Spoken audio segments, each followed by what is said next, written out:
When you say crash retrieval, what do you mean? These are retrieving non-human origin technical vehicles, call it spacecraft if you will. Mr. Grush is quite clear that he's not saying it's necessarily extraterrestrial. Non-human origin. That he's not saying it's necessarily extraterrestrial. Call it spacecraft if you will. That he's not saying it's necessarily extraterrestrial. Then what are you saying? Oh, hey, little space monkey. Non-human origin technical vehicles, call it spacecraft if you will. I remember when I was a kid and I used to think, I love UFOs, and maybe when I'm older, I can make videos about the stories other people make up about UFOs, and then, make money. What a career. Wow.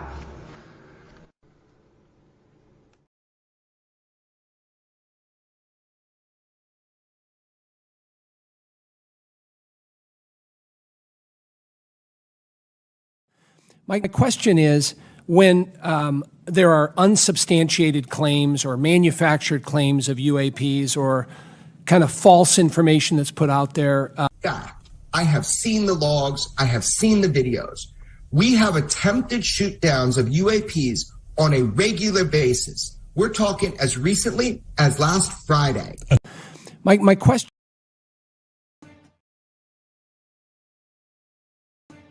This story that the New York Times wrote day before yesterday has it's gone a bit viral. So I guess I'm looking right now at the Hill.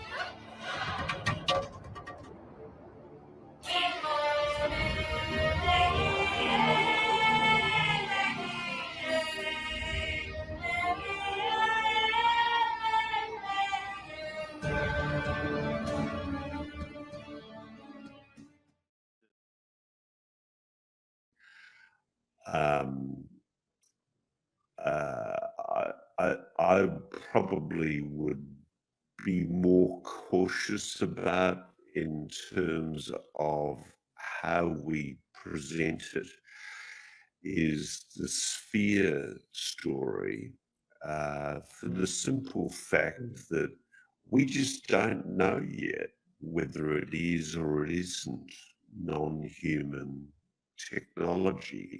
We have new, conclusive proof, testable evidence of alien technology. Frankly, whilst a lot of people want us to say, yeah, it's alien technology, we're not going to say that.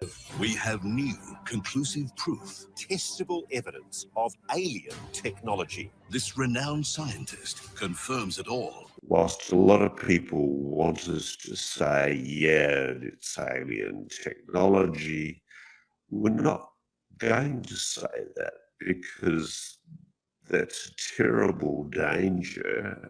We have new, conclusive proof, testable evidence of alien technology. A lot of people want us to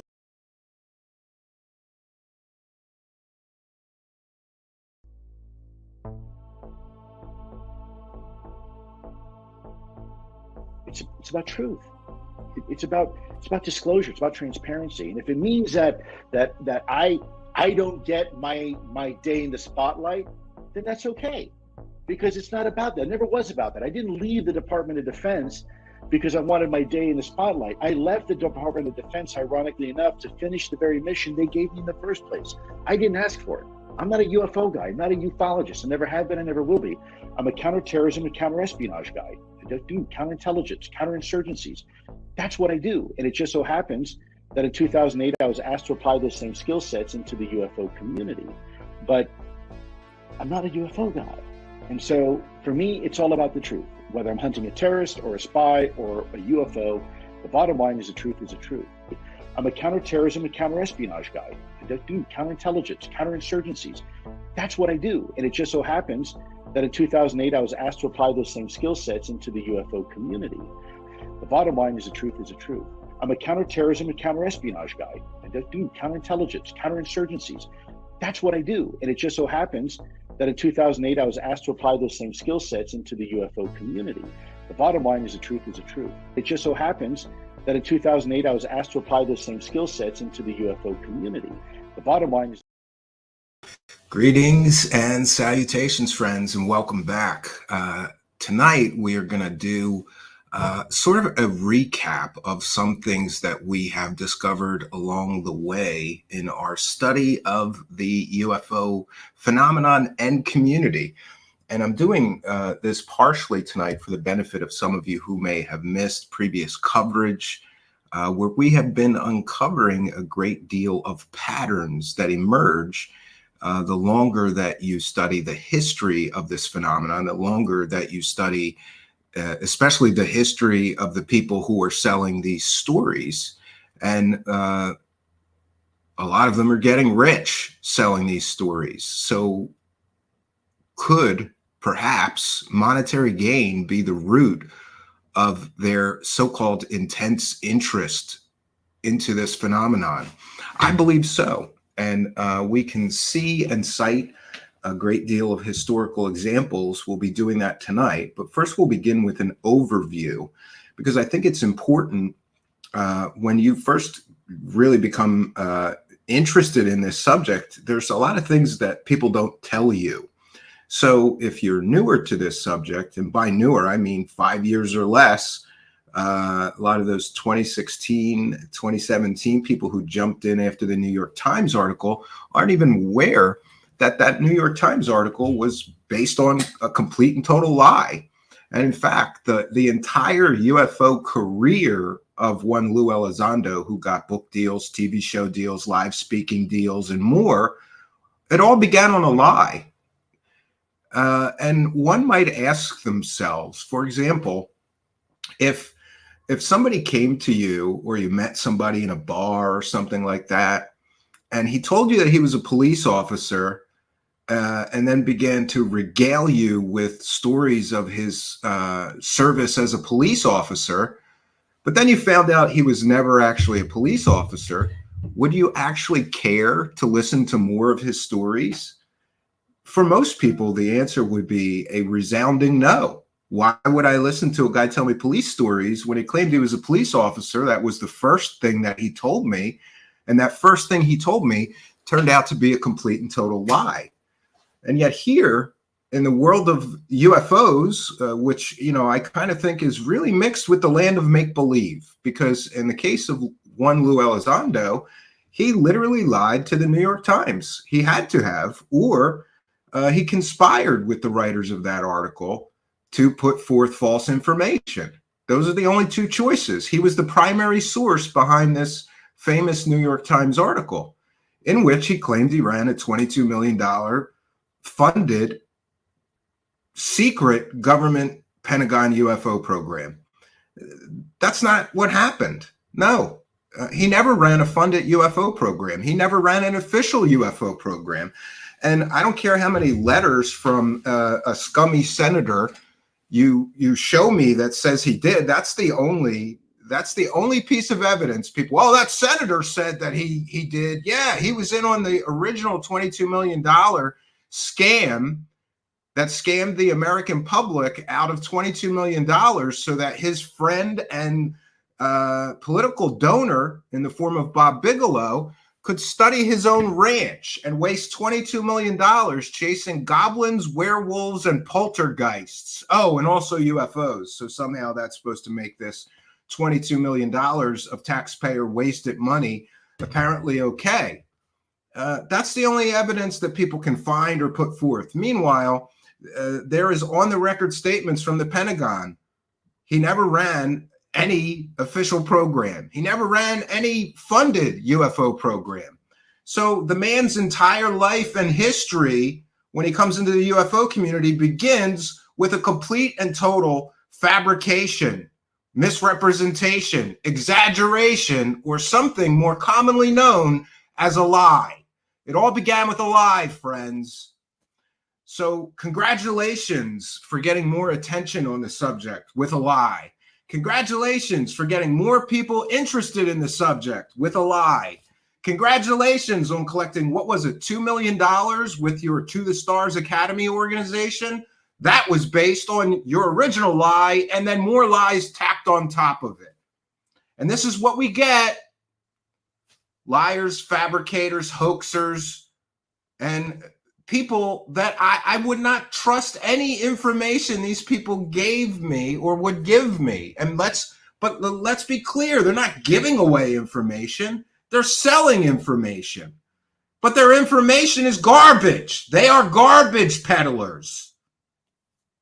And tonight we're going to be delving deeper into the world of garbage peddling UFO hucksters, liars, exaggerators, misrepresentation artists, disinformation agents, misinformation agents, and peddlers of fake, false, and worthless garbage UFO information. If you're just joining us, welcome. We're going to be doing a bit of a review of some past coverage, so please bear with me, but that'll be quick. And I've got a lot of information to try to get through tonight. But before we do, we want to make sure that we welcome in the live chat, whether you're chatting on the Rumble chat, the Twitch chat, the Facebook live feed, the Twitter feed, the Pilled feed, the Facebook live, or YouTube, which is our home base. Welcome one and all. I see a lot of old friends, and it looks like some new friends here in the live chat. Welcome one and all.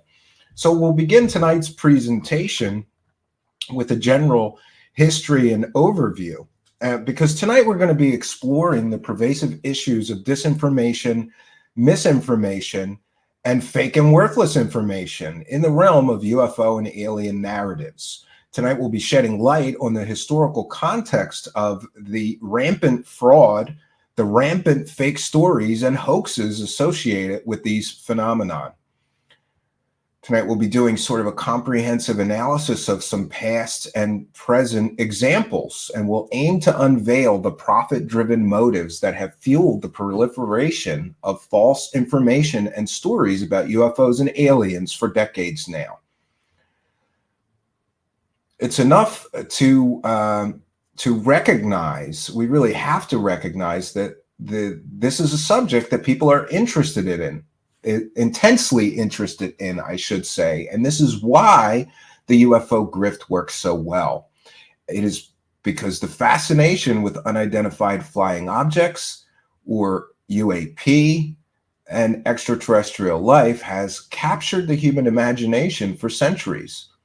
And while genuine scientific curiosity has driven many real scientists even to explore these phenomenon, we need to be sure to recognize and understand that there is a dark underbelly of fraud, fake stories, and hoaxes that have persisted throughout the history of this thing. Tonight, we'll be delving into the historical context of some of these fraudulent narratives and highlighting the profit-driven motives of the people that perpetrate them. One of the earliest recorded UFO hoaxes, or flap of UFO hoaxes, occurred in the late 19th century when reports of mysterious airships flying over the United States flooded newspapers. While some sightings were genuine misidentifications of natural phenomenon, many were indeed deliberate fabrications by less than credible journalists and pranksters who were seeking to exploit the public fascination with the subject and sell a lot more newspapers. So what we get to see is right from the start of this thing, there is fraud, fake information, hoaxers, and profiteers that are rushing in to fill that void. I've said it before, and I will say it again, there is some incredible mysteries out there. And there is a lot of information. But the problem becomes that the hunger for this information is so strong and the good information is so tiny, minuscule really, that these less than credible people rush in to fill the void.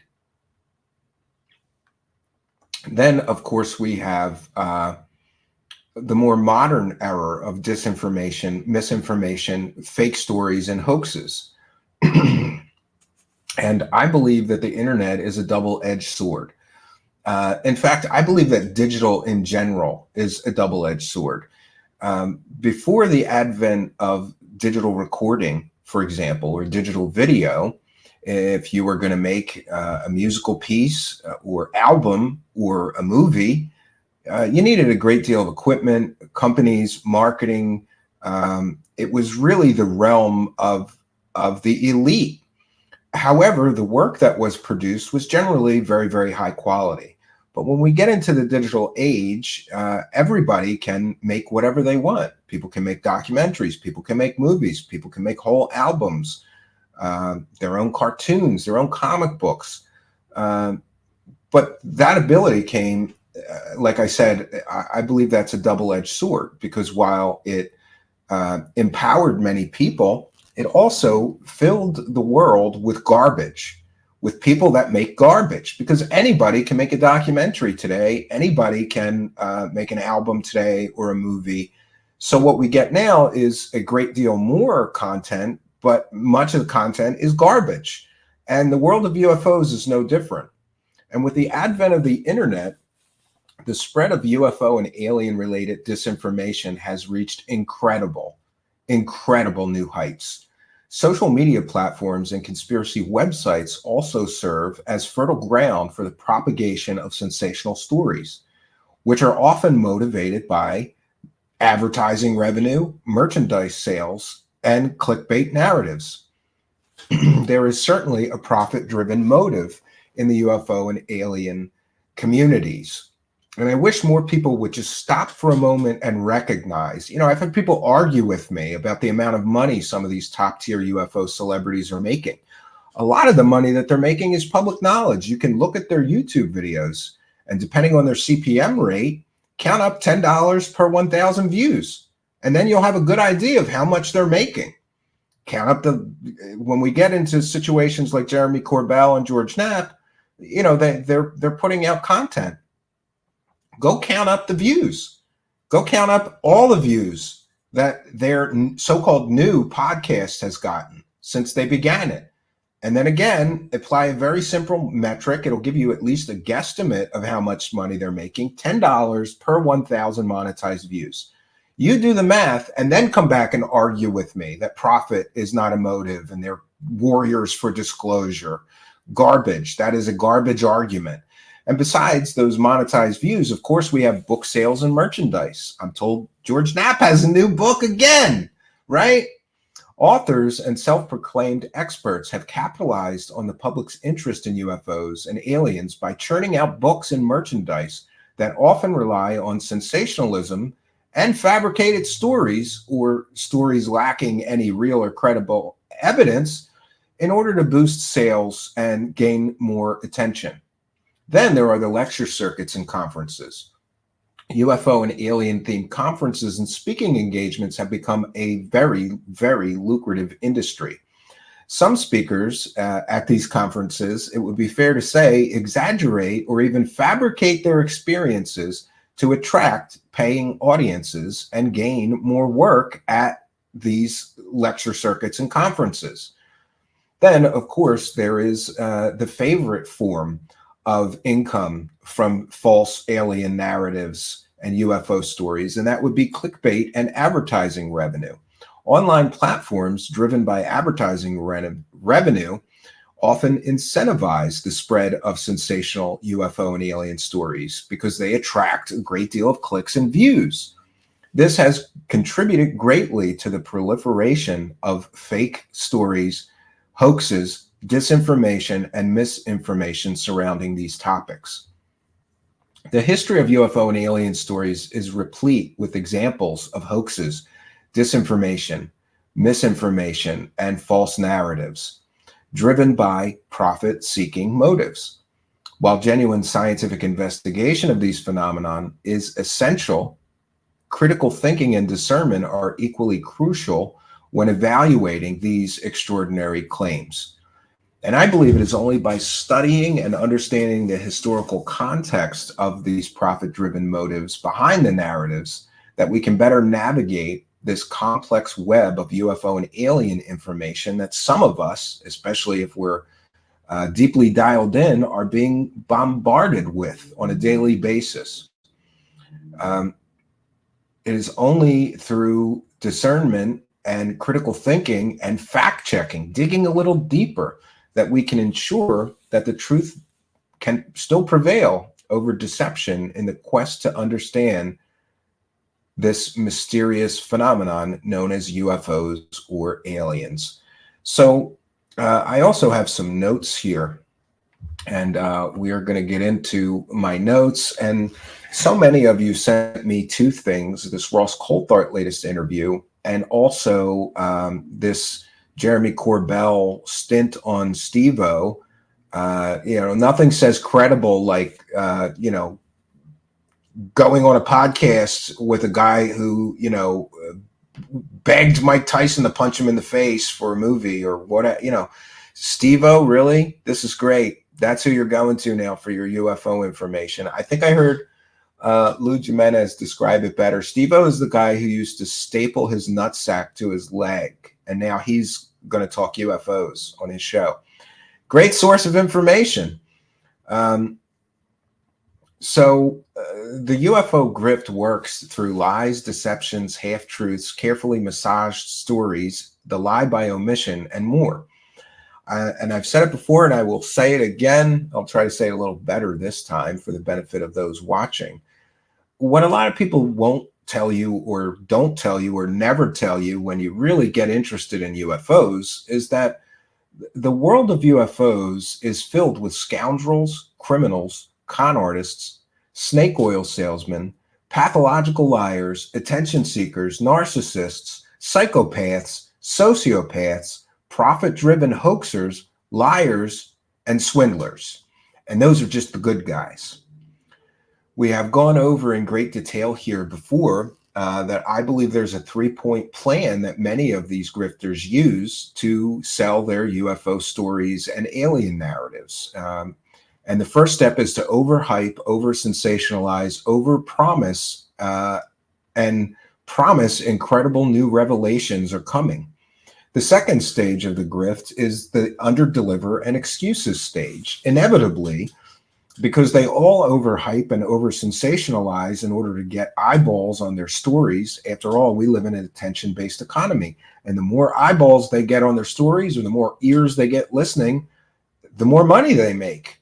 But since they over-sensationalize and overhype so much, stage two comes in soon after the story's first break, and that would be the under-deliver and excuses stage. And we're seeing this now with Dave Grush. How much was the Dave Grush story hyped?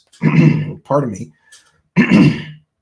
How much was the Dave Grush story overhyped and over-sensationalized?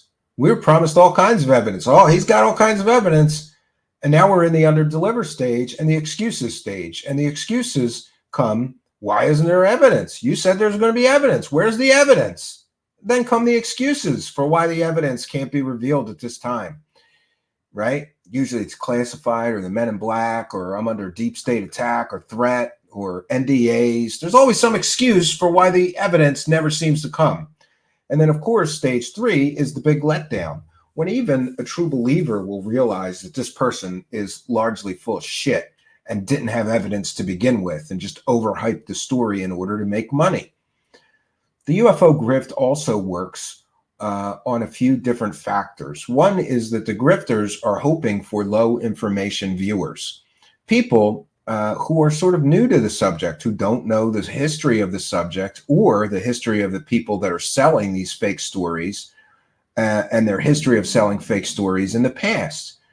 They're counting on low information viewers who don't know that they've been caught selling completely and totally fake stories multiple times before this one. Or perhaps they're also depending on true believers who don't care if somebody's been caught. I can't believe this is the only subject on earth where you could be a so-called journalist covering this space and you could be caught selling completely and totally fake stories 3 times, 5 times, and you can just keep going. And you don't get thrown out of this thing. It's amazing. So they depend on these low information viewers. And they want viewers who are stupid. They're targeting stupid people. So all you people who send me hate mail that are big fans of these big UFO celebrities, congratulations! You're one of their stupid people. That's the people they want, you stupid people. They want stupid viewers like you who will not go past the surface of their grandiose claims, who won't dig into their history to find out that they've been caught selling fake stories time and time again. Or, for example, in the case of Lue Elizondo, they want stupid people who won't know better that he never ran a funded government UFO secret program, ever. It never happened. If you're a fan of that guy, congratulations. You're probably one of those stupid people that they love, because stupid people won't bust the grift. It's only the smart ones that they fear. And it's no coincidence that most of the people that we're going to be talking about tonight would never, ever, ever submit to an interview with me. And there's a reason for that. I'll bust the whole grift down. I will bust the entire grift down the shit if they agree to an interview. All of them are cowards. Intellectual weaklings and cowards. If their information was so good, it would be worthy of a debate, of a heated discussion. They won't do that, because they live in an echo chamber full of stupid people. And that's the way they like it, friends. The grift also works, of course, by lie by omission. We've cited several examples of exactly the methodology that some people use. Bob Lazar's story is the greatest example. The only reason that the Bob Lazar story works is because the people selling the story do an incredible job of doing a lie by omission. And we're going to get into that in a moment. These stories exist on a lack of real evidence, on trust me, bro, on anonymous sources, or on excuses for why they can't show you any evidence. But trust me, they have it. And of course, there is an epidemic of people basing entire stories off of anonymous sources. Even previously credible journalists like Schellenberger are now just putting out stories that are entirely based on anonymous sources. Hey, maybe they'll get a couple of on-the-record comments for background that they can throw in there, but the claims that they're making in their stories are based on anonymous sources. In other words, they're peddling garbage. You can't interview those anonymous sources. You don't even know if those anonymous sources actually exist or if they're just making this shit up. I believe it's a mix. Sometimes those anonymous sources don't exist, in my opinion, and they are just inventing and fabricating a story and attributing it to a false anonymous source. They exaggerate also and massage available data. And when it comes to their backgrounds, we have seen this time and time again. The Grift Squad love to exaggerate or just completely falsify their backgrounds. And they do that so that they have greater seeming legitimacy or credibility when selling these stories. The two best examples are Lue Elizondo, who claimed he ran a Pentagon UFO $22 million secret program. It turns out that that program only existed in the land of make-believe. He never ran any government program for the Pentagon. I don't care. You can send me all the hate mail you want.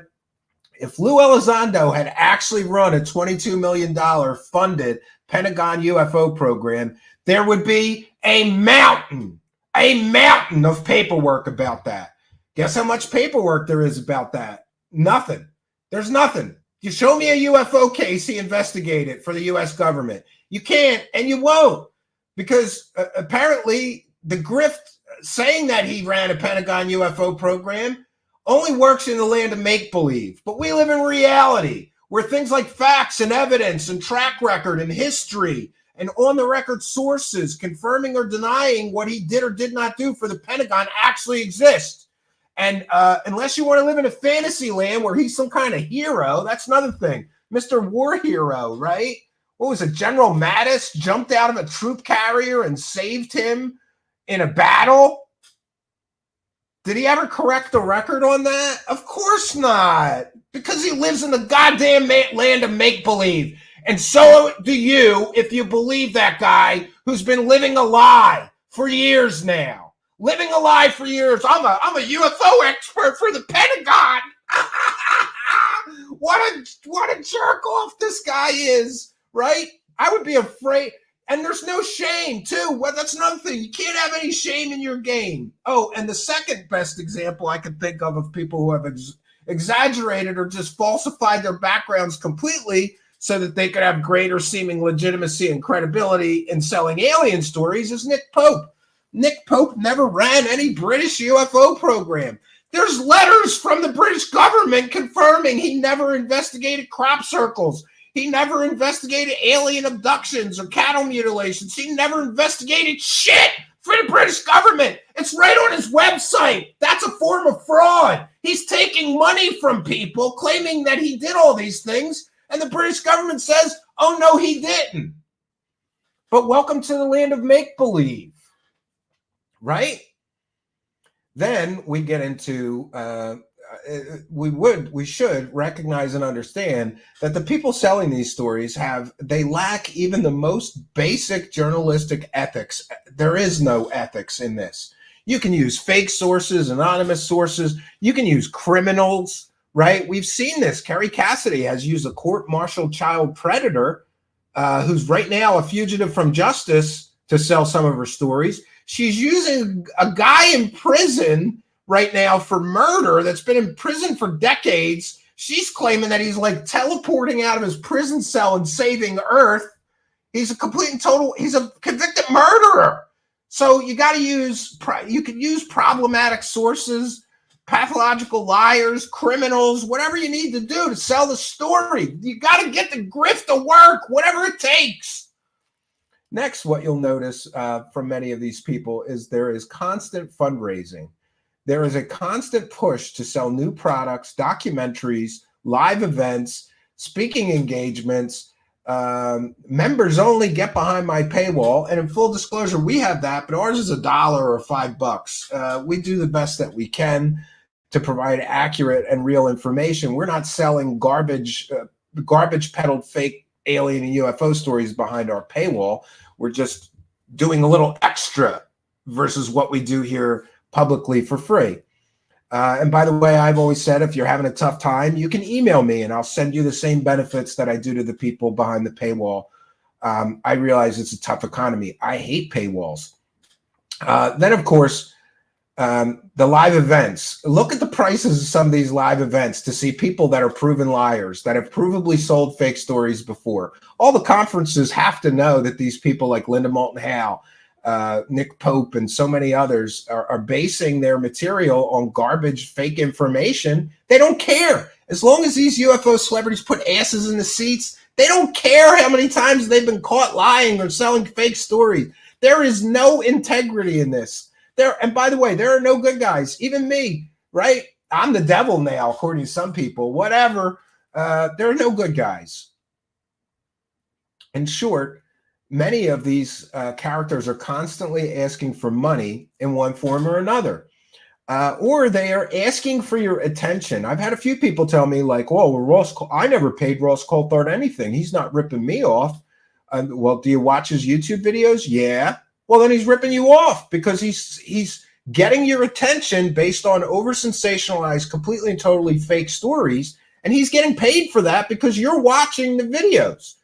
And he's getting $10 per 1,000 idiots, basically. So the more stupid people, the better. We live in an attention-based economy. The more attention these people can get on themselves, the more money they make. They're getting monetized views, money for podcast downloads in the audio realm, ad revenue, sponsorship deals, paid commercials or ad reads, and more. It's a great business. And then, of course, we have to recognize that they have shills or stooges and confederates that help them sell their garbage. And these are also people that are, you can think of it like a pyramid. And at the top of the pyramid, what we get is the top tier UFO celebrities. And then under them is the UFO circle jerker crowd, the up and comers that want to be the top tier UFO celebrities, but they're not quite there yet. Or maybe they just have a podcast or a show that covers these strange and esoteric topics. And then they become in on the UFO celebrity top tiers, grifts, and fake stories. They are enablers of the fake stories. And there's a reason why there are so many of the shills and stooges or UFO circle jerkers that help the other UFO celebrities. It's because they too profit by keeping their mouths shut about the past stories that these cosmic con men have all been caught selling previously. They sit there like idiots and they pretend they don't know, or they're too dumb to even do the most basic fact checking. This is the UFO circle jerk. But most of me is aware and understands that the people that are in on the UFO circle jerk and help these UFO grifters sell their false narratives and stories, they know that these people have been caught lying. They know that these people have been caught selling fake stories. They don't care.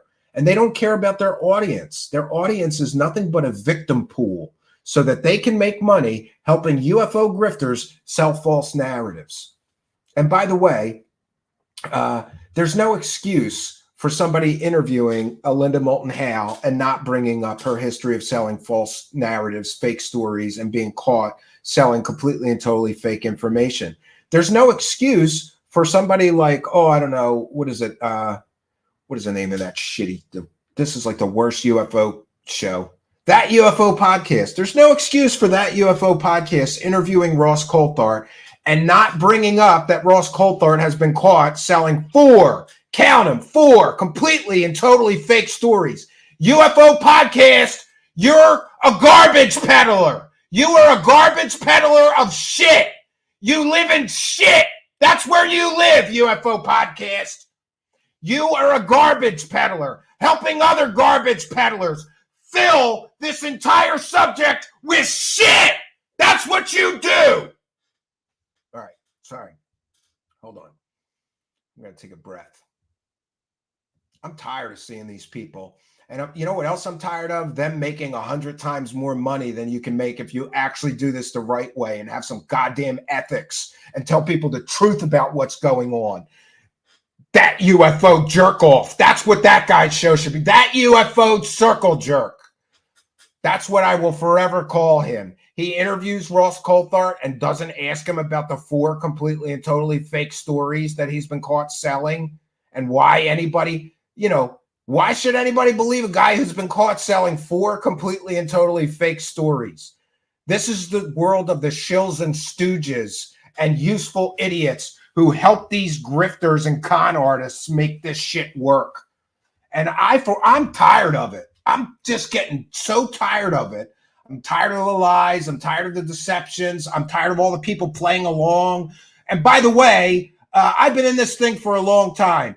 That guy from that podcast, he knows all of this. He is deceiving everyone, pretending he doesn't know about this. He's not that stupid. Maybe he is. Those are the only 2 choices. Either he's that stupid or he's that much of a profit-driven leech that he doesn't care to give his audience any form of truth or reality. He just wants to sell them the lies and the fantasy and collect his pound of flesh or 40 pieces of silver. Congratulations. You're a useful idiot helping one liar sell more lies, right? Birds of a feather. So there's lies, deceptions, half-truths, carefully massaged stories, the lie by omission, and of course the shills and the UFO circle jerkers all getting their piece of the pie too, helping these clowns sell their garbage. And by the way, I just want to recognize and understand that I get it. It's not easy to ask a guest hard questions, but if you're not willing to do that, then get the hell out of here. Go make Star Wars videos, you clown. If you're not willing to ask a guest a hard question, you don't belong here. And you're doing a disservice to everybody by being here and taking part in the goddamn circle jerk shows that you're doing. Stop it. Quit. Get out of here. You don't deserve to be here if you're not willing to ask a grifter about their previous grifts. This is why it works, because you all are enablers. You're letting this happen, all of you. You disclosure dork, circle jerk clowns, all of you. And by the way, one way you can know that somebody's in on the grift is if their show has the word disclosure in it. Every single show that has the word disclosure in it are in on the grift. Oh, we're going to have a disclosure show. And then we're going to invite a known paid government disinformation agent, an admitted paid known government disinformation agent to come on our show constantly and help us sell the fantasy to our stupid audience members, right? Richard Doty has been responsible for the Serpo files, completely and totally fake story. He's been responsible, some say, for the MJ12 documents. The Dulce, all the Dulce-based stuff came out of Richard Doty. It's all fake, and it's all fake, and it all came out of Richard Doty. But let's have Richard Doty on our show constantly, and we won't even ask him about any of that fake shit he's been peddling into the UFO community and laughing about. This place is a joke. Why am I here? All right. I got just a few more notes to go to, and then we're going to get to the videos, right? Yeah. Oh, you're right. UFO Shane, there is maybe one or two exceptions to that rule, but there's an awful lot of disclosure shows that are circle jerkers, and I apologize to anybody that isn't, that I may be unaware of. Shouldn't paint with such a broad brush, but is one thing I noticed. If the word disclosure is in the show, they're in on the scam. They're in on the grift. Oh, back to asking hard questions. So I get it. I have been in some predicaments here. For example, we had to interview some Roswell researchers who got caught. Maybe they got too excited. Whatever the case may be, they wanted confirmation of their own belief systems, but they were caught being involved in the Roswell slides hoax. And I got to tell you, it's kind of a tightrope walk when you have to ask those guests hard questions about their histories or mistakes they've made. But I think it's important to do that. So I've done that tightrope walk and asked those hard questions.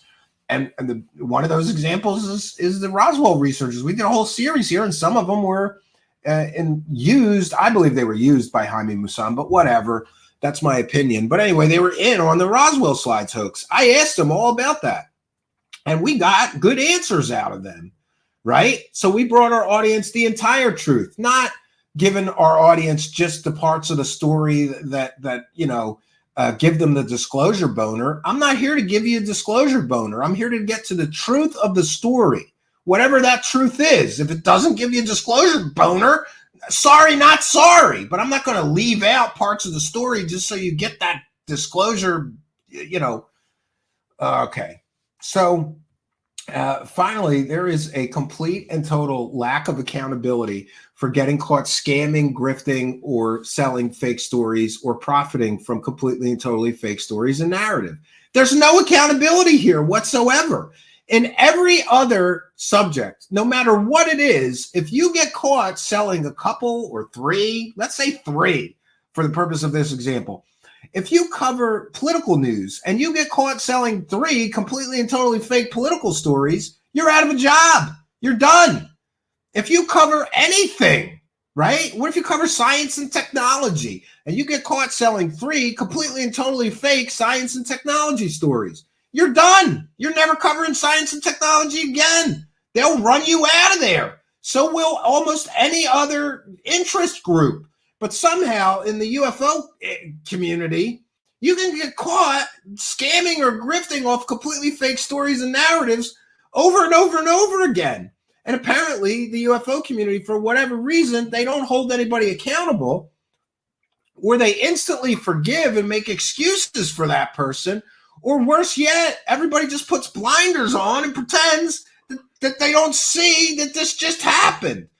Ross Coulthart got caught selling 4 completely and totally fake stories. Why is he still here? Why is anybody tuning in to a proven fabricator of fake stories 4 times over? Why? And why are people sending me nasty messages in my inbox and bitching at me that he's an award-winning journalist? Award-winning journalists Do not get caught selling 4 fake stories. So stop sending me hate mail. He's a garbage peddler. That's it. In any other genre, he would be considered a garbage peddler. What do we got? Special rules here because you want to believe in aliens, you idiots? No, no. So there's this lack of accountability. Linda Moulton Howe got caught selling completely and totally fake picture of an alien that was on the Area 51 video game cover. I think it was a PS2 game. I still have it. That's why I busted her. I knew that it came from a video game, and I couldn't believe she was pushing that as a, quote, real gray alien picture taken on the moon, unquote. And we busted her. We busted her badly, right? And she had zero accountability for that. And then what happened? She did it again. This time she took images off a Brazilian fictional web series. Somebody made fake alien pictures and made a story about like the Men in Black in Brazil and places like that. She took that guy's fake pictures and she sold them as orange gray alien, real pictures of an orange gray alien for the first time ever. I don't even know what the hell an orange gray alien is. Apparently she's saying that, you know, the gray that is an exoskeleton and they take it off and here's what the aliens really look like under the suit. I mean, great story, but it's based on completely and totally fake pictures. And we had to go to great lengths to prove that she did it again. We had to translate from, what was it? The guy was speaking Portuguese. We had to get a Portuguese translator. We had to interview the artist who couldn't believe that she was doubling down and claiming that they were still real or that the government, you know, the Men in Black she brought out. So in the case of Linda Moulton Howe, there was absolutely, positively zero accountability the first time she did that. The UFO community just gave her a pass. So, and she made thousands of dollars the first time she did that scam. So of course she's going to pull that scam again. I don't even think she waited a year before she did the scam again. And we caught her the second time. And guess what? Go look at her views. There's still no accountability. She's used completely and totally fake pictures of aliens and been caught twice. She's still making, what, 10 grand to do a public appearance? This is some bullshit. How much am I getting for a public appearance? We have an 8+ year. I think we have 8 or more year track record of getting stories factually correct, right? I've never been caught selling a fake story. Am I getting 20 grand? Of course not. Of course not. Imagine me going to UFO convention and just doing tonight's talk, right? Boy, that'll kill some disclosure boners, wouldn't it? And finally, I would say that all of these people, the UFO garbage peddlers, they betray the trust of their viewers time and time again, and they just keep grifting, even if they get caught over and over and over again. Look at how many times has Jeremy Corbell been caught selling a completely fake story? Oh, it's a triangle space. It's a triangle-shaped spacecraft the size of a football field. No, it's flares, you idiot. And he's going to claim he investigated that story for 2 years, but he didn't know there was military exercises dropping flares at the exact time and exact date and exact location of that story. I got some oceanfront property in Arizona. I'll throw in the Golden Gate Bridge too. So, and by the way, I'm amused by you people who defend these grifters, who send me hate mail, who are nasty to me, especially when it gets nasty to the level of like doxing me, threatening my family, you know, putting my address out on the internet and telling people to go get them, you know, coming into my live chat and threatening one of my family members by name because great job, genius. You stalked me on my public Facebook profile, right? I'm amused by these people that defend these grifters because know and understand that they don't care about you viewers. The viewers to them are just a pool of victims to be used, abused, manipulated, and utilized to get that which they want. And let us be very, very clear. What they want is money. And by your silence, you're giving it to them. By you, if you're one of those UFO circle jerk hosts playing along with this, You're giving them what they want. You're letting the grift work, and you're letting the grifters win.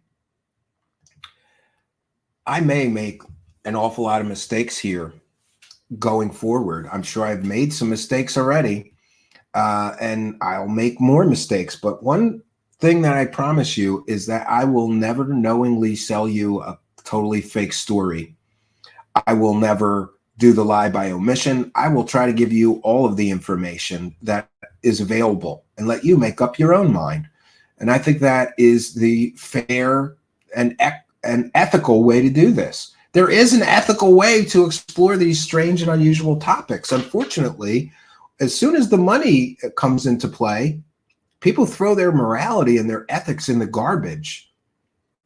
That's why we have so many literal con artists in this so-called community. It attracts grifters. It attracts con artists. It attracts swindlers and scam artists because it's easy here and there's no accountability. If you get caught, you just keep going and you come up with a new fake story. You do the Cosmic Con shuffle. That's another thing for new people. When they get caught selling a completely and totally fake story, they do the Cosmic Con shuffle. That means they shuffle away for a little while, hope everybody forgets, and then they come back with a new completely and totally fake story, and then the cycle just repeats. Rinse and repeat over and over and over again. Fake story, Cosmic Con shuffle. Fake story, Cosmic Con shuffle. I've seen them do it over and over and over again. It's ridiculous. So, if you're just joining us, we're giving an overview of what I call UFO garbage peddlers. But tonight, we'll try, now that I've gotten my general comments out of the way, we'll try to focus on Ross Coulthart, Jeremy Corbell, Tom DeLonge, and Lue Elizondo. And interesting, I talked about no accountability. Lue Elizondo essentially lied to the New York Times about his entire history, his work history, and his claimed accomplishments.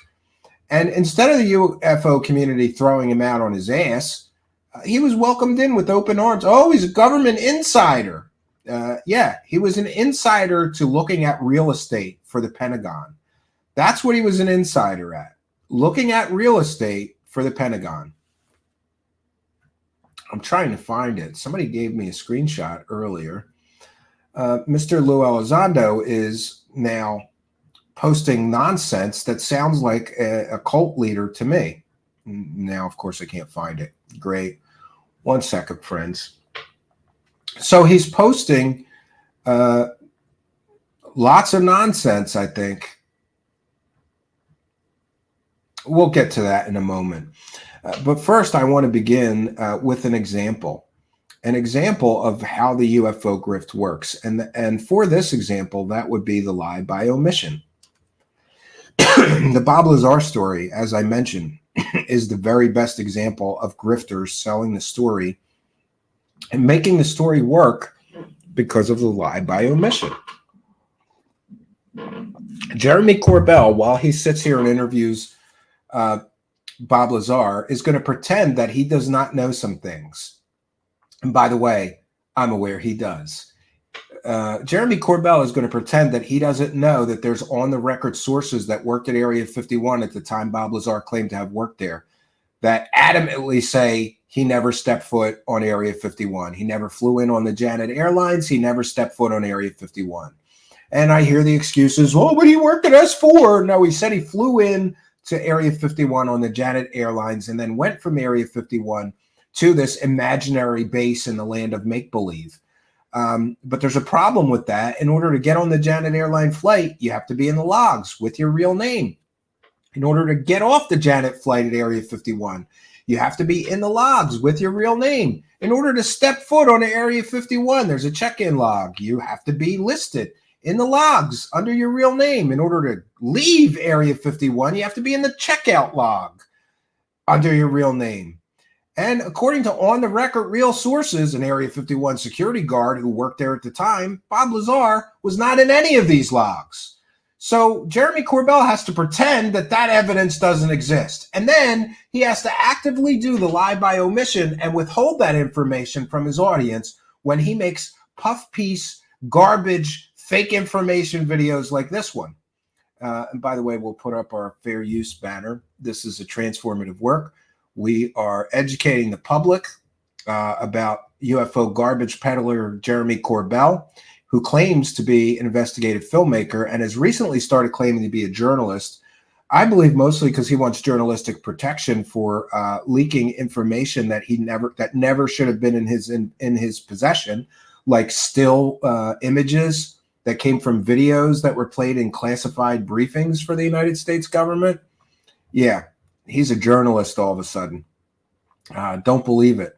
So this is fair use. We're going to use this video to educate the public about the lie by omission that Jeremy Corbell has to do every time he talks about Bob Lazar. He has to pretend that all this other information doesn't exist. By the way, while we're listening to this, so it's important to recognize and understand, again, like I said, there's on-the-record sources, real, not an anonymous source, a real on-the-record source that was vetted. We can verify he worked at Area 51 at the time due to some court documents he's involved in. That state he worked at Area 51 at the time. Bob Lazar was not in any of the Janet airline flight logs coming in or going out for the time he claimed to work there. He wasn't in any of the Area 51 check-in or check-out logs, which means he's a liar and a scammer and a con artist who never stepped foot on Area 51. And I believe that Jeremy Corbell knows this, but he also knows that that wouldn't be much of a story he could sell. It's a much better story if Bob Lazar went to Area 51 and worked on alien spacecraft. Jeremy Corbell also has to pretend that Bob Lazar's bosses at Los Alamos had recently, in the past couple of years, been located, and all of them verify that Bob Lazar was not ever a scientist at Los Alamos like he claimed. He claimed to be a senior staff level physicist there. Jeremy Corbell has to pretend that those on-the-record, non-anonymous, real sources, thanks to Signals Intelligence, by the way, he interviewed them. They all said he was never a scientist at Los Alamos. His education is fake. And more. It goes on and on and on. Oh, and by the way, he never, ever would have been able to get clearance to work anywhere near Area 51 because his wife was a convicted murderer who had his wife at the time, who had very strong ties to organized crime. It was the height of the Cold War. And Bob Lazar had just declared bankruptcy. You don't give top secret clearance to somebody whose wife is a murderer with ties to organized crime, and him and his wife just declared bankruptcy. That would be a tremendous security risk. And it was the height of the Cold War. I believe that Jeremy Corbell is aware that Bob Lazar would never have been given clearance to work on any government project, let alone a secret or top secret one. And these are all the lies by omission that Corbell has to do while he's selling this lie. Let's take a listen to the lies. I'm known for working at a classified base known as S4 out in the Nevada desert near Area 51. And there, we reverse engineered alien spacecraft. And he has zero evidence of this after 30 plus years of telling this story. And despite various claims by him and the people selling his story, like George Knapp and Jeremy Corbell, that there is a piece of element 115, that flying saucer fuel. George Knapp even said he knows where it is, and maybe someday he'll dig it up. 30 plus years, there is zero evidence that Bob Lazar worked at Area 51. And don't you idiots, you stupid people, none of you stupid people send me a picture of a hand scanner or I'll throw up. The hand scanner was in Jeremy Corbell's favorite movie, Close Encounters. It's in his favorite movie, and that predates Bob Lazar. Oh, how could Bob Lazar have known about those hand scanners they use at the top secret bases? Well, those hand scanners were all over science magazines for a time, and they were in the movie Close Encounters. That's not evidence that he worked on alien spacecraft. That's evidence that he watches science fiction movies. And it's changed my life a lot.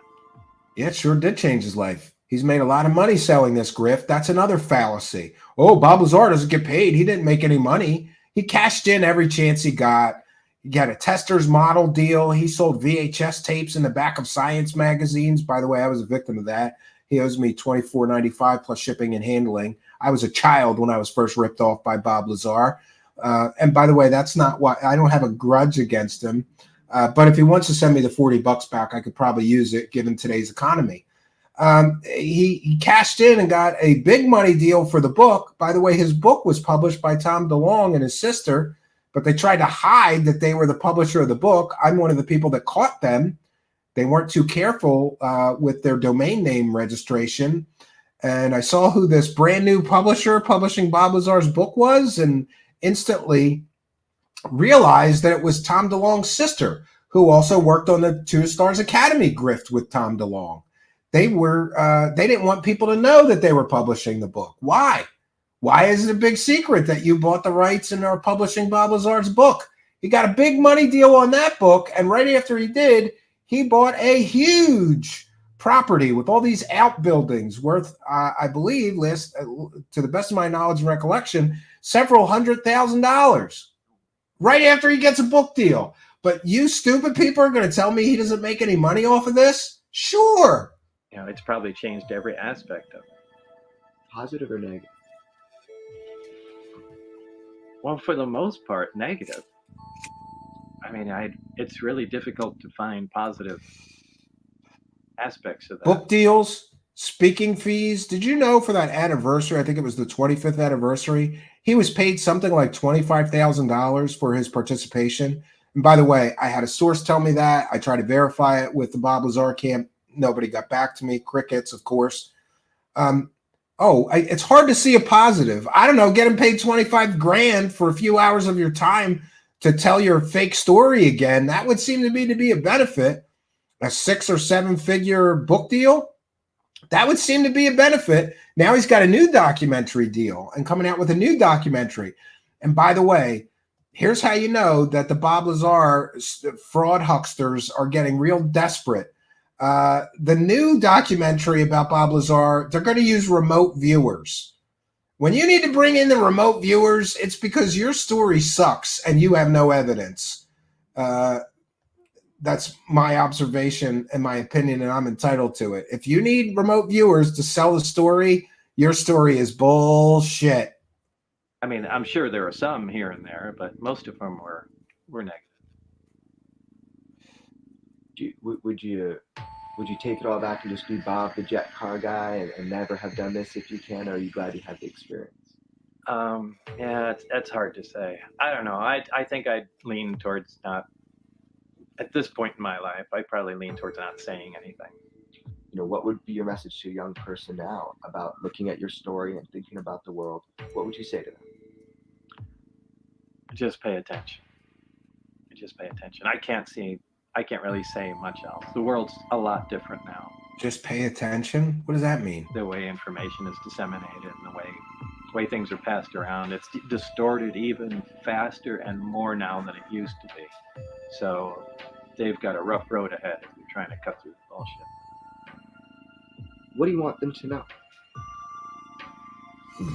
That in the late 1980s, the U.S. government had recovered alien spacecraft, several of them, and the technology in the Nevada desert that they were keeping quiet and analyzing. Yeah, so that's a pretty fantastic statement, but after 30 years, he hasn't been able to prove anything.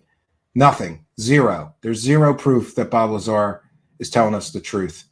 And, I think it's interesting that he plays the reluctant UFO messiah. A lot of them do that. Oh, I had to do this because people have a right to know and all of this stuff. Great. Do you want to actually give us some evidence? Oh, well, no, I can't do that for various reasons of excuses. They don't need my story, but that's all my story was that I was just one of the people working on these craft. Not a single person that worked on that craft that he claimed to have, or the 8 other spaceships that he claimed were there, alien spaceships were there. Do you know how many people they would need? Let's just spitball for a moment. If it was actually true that the United States government had some sort of secret base where they had 9 recovered alien spacecraft, how many people do you think they'd need to work on that program? According to Bob, only 20 or so. Or was it 30? It's been a while. Garbage. this would be the most important human discovery in history. And if I believe that there would be thousands of people working on that project, you got 9 spacecraft and you only got 20 guys working on this program? No. And yeah, there'd be all kinds of compartmentalization, but you'd have materials scientists, you'd have computer scientists, you'd have aerospace experts, propulsion experts, energy experts, physics experts. You'd have a team of experts for every scientific discipline there is studying these things. And despite the fact that a real program like that would require probably thousands or tens of thousands of participants, Bob Lazar claims there was only a very few people that were in on these secrets. And that's his excuse. That's one of his excuses, because, by the way, after 30 years, not a single person that has worked on that fake base has come forward to corroborate Bob Lazar's testimony. He can't produce corroborating witnesses at all. That's because his story is fake. And by the way, John Lear told a very similar version of the Bob Lazar story.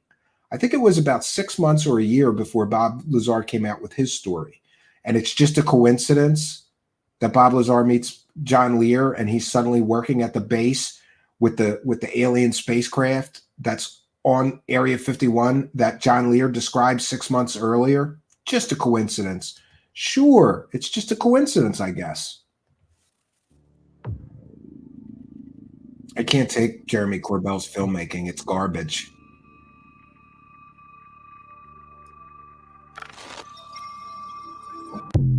Yeah, and I love the text line.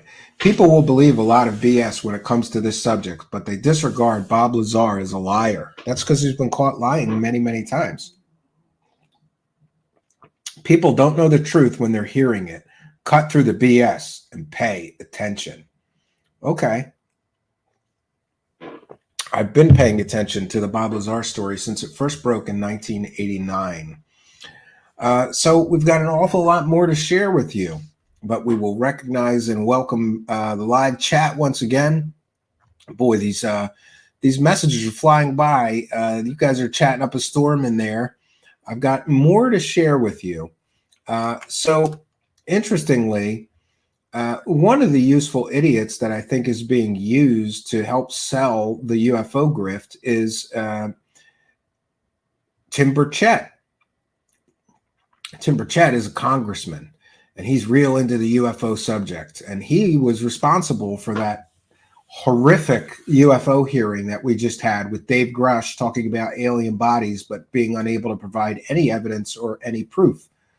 And what we get, it's interesting that Burchett was warned by, this is great because there's another clip of Burchett saying that congressional staffers listened to 11 hours of Dave Grush's testimony and then came to him, and then they said that that Dave Grush was an unreliable witness.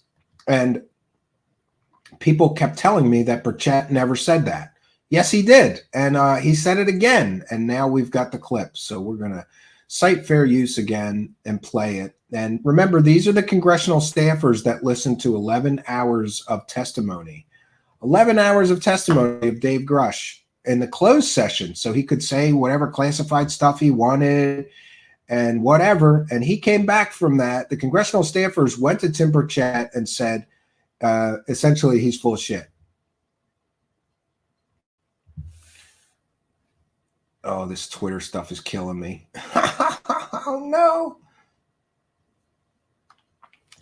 Let me try that again. Oh, now it's going to work. Okay. 1 second, friends. We'll share that again. Here we go. Here we go. By one of our staffers. You know, I'm sorry. Back it up. We were warned about Grush by one of our staffers. You know, you've got. What was the warning? You know, that he's not a legitimate thing. And, you know, you need to. And that's, you know, everybody is compromised in Washington, brother. Yeah. So a congressional staffer that listened to 11 hours of Grush testimony apparently went to Tim Burchett and said he's not a legitimate thing. Could it be that that person was informed about the fact that Grush has been hanging out with proven UFO scammers and grifters who have all been caught selling fake stories multiple times before? Could it be that they knew that Grush was getting his information from UFO wackadoos like Eric Davis, Lue Elizondo, Gary Nolan, and others, and therefore that they knew that his information sources were very suspicious at best, and try to warn this congressman who wasn't having it? Why? Because everybody in Washington is compromised. They did a honeypot, and they send a hot chick to bang you, and they film it, and oh my God, it gets ridiculous. We're compromised. The Russians used to use what's called the honeypots. Honeypots. You'd travel somewhere. They used to do it a lot with gay folks, but now there's no stigma attached to it. Set them up. They'd film it, and then somebody comes, hey, man, heard about you in that motel room. They ruined my family. That's okay, man. We just need your vote on it. And they do it through jobs. They do it through, trips. They analyze you. They know what they got. And these staffers are... Everybody's compromised. The congressional staffer that told them that Grush was an unreliable witness was what? The victim of a Russian spy campaign? They are in the swamp. Some of them are. A right-wing senator who's a bit of a nut called Tim Burchett. They run too much of it, and we allow it. We all see it. Well, I guess shouldn't say we all see it, but a lot of us. Yeah, and this show host is another useful idiot. He's helping Greer sell his garbage, right? And he didn't do 5 minutes of fact checking into Greer before platforming and making a ton of money, letting Greer sit there and lie through his teeth. A lot of people have asked me about Burchett and my opinion of him, and generally my opinion is that I think he truly believes that it's all real, and good for him. But I think he's got a lot of grifter friends that sell UFO stories, pushing him to do things. I think he's being used as a useful idiot by grifters who sell fake stories. And we can see that. He called Jeremy Corbell and George Knapp his good friends, and he calls Lue Elizondo his close friend. He's a bit of a trumper and he's a bit crazy, but not so good sometimes. Yeah. But he's for the UFO community. He's their guy right now because he's actually saying what they want to hear. And this was made by @TekkenFighter on Twitter. I think that's somewhat of a new meme maker that I have not been aware of before today. So, I always do that. Sorry about that. New set. I got to adjust some things here. I apologize. I'm cutting my own head off. So there is also, of course, talk about a lack of accountability. We've got Ross Coulthart telling everybody that he knows where the alien spacecraft is buried, and that somehow that he cannot tell us where a giant alien... Oh, trust me, bro. And this is the trust me, bro.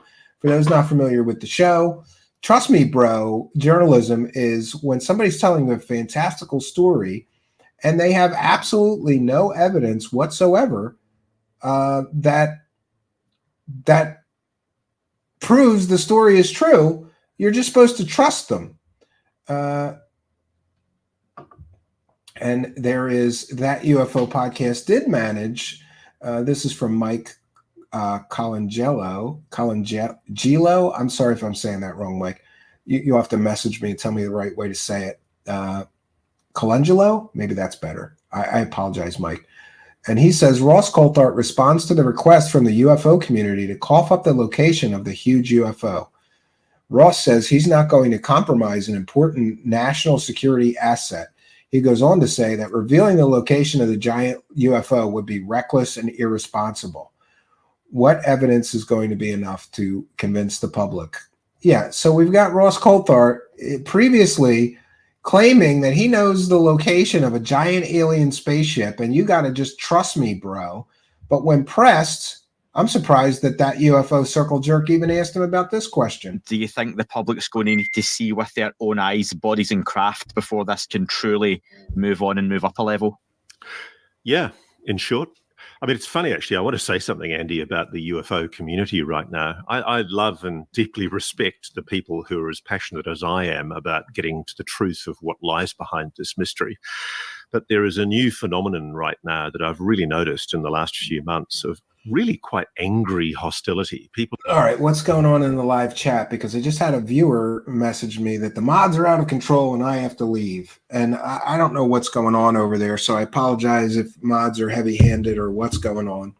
And I'll address that after the show, apparently.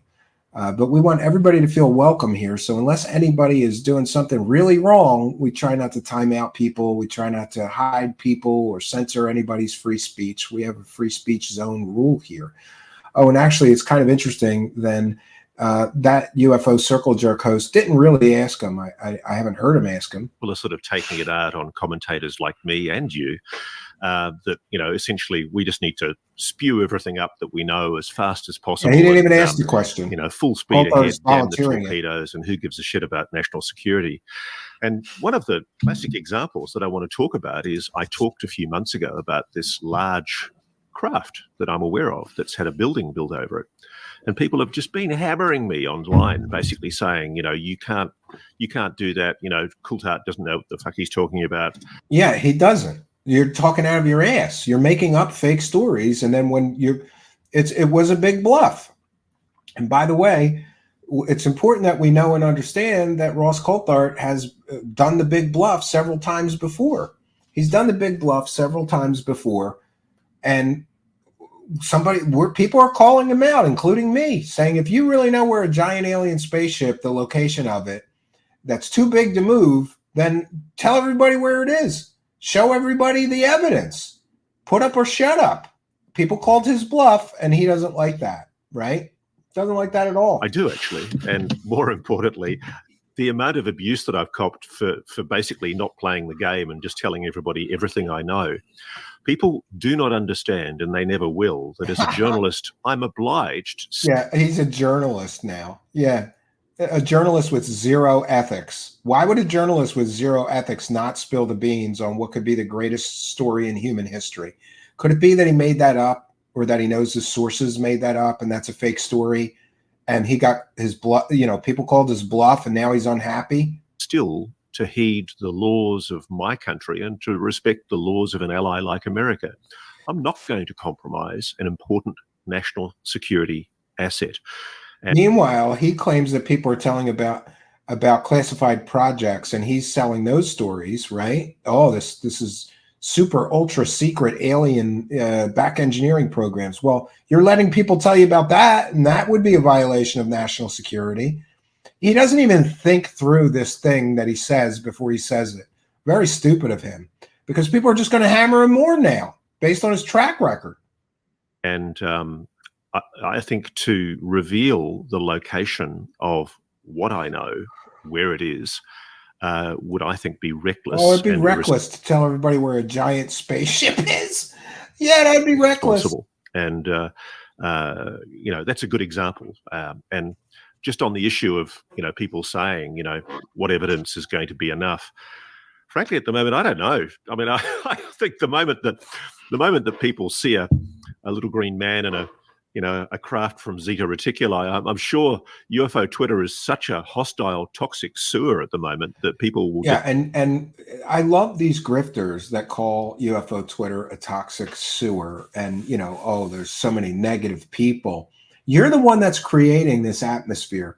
You're the one that's putting out completely and totally fake stories and then getting butthurt. He's butthurt. Oh, I put out a fake story and people are calling my bluff, so I'm butthurt. Those are toxic people. Toxic people asking me for the evidence that I said I had. How dare they ask me for the evidence that I claimed I had while selling a fake story on a monetized YouTube video? How much money did you make on that, Ross? Was it worth people calling you bluff? Those damn toxic people that expect to see evidence of claims being made? Just all start shafting themselves and say, it's all crap. You know, I don't care. I don't believe it. It's all a hoax. I really, at the moment, I kind of agree with Avi Loeb, who's just taken a swipe himself at social media and suggested, I think, that, you know, sometimes UFO Twitter is its own worst enemy.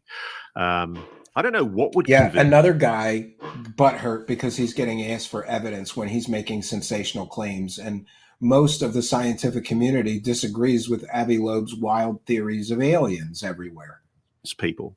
And I feel the same frustration and anger sometimes at the obdurate obfuscation and evasion by sections of the Pentagon and the intelligence community. And it's bad if the Pentagon is evading showing their cards, but he doesn't have to show his cards when he gets caught bluffing a completely and totally fake story that he knows the exact location of a giant alien spaceship on Earth. Come on, you clown of a journalist, man. Come on.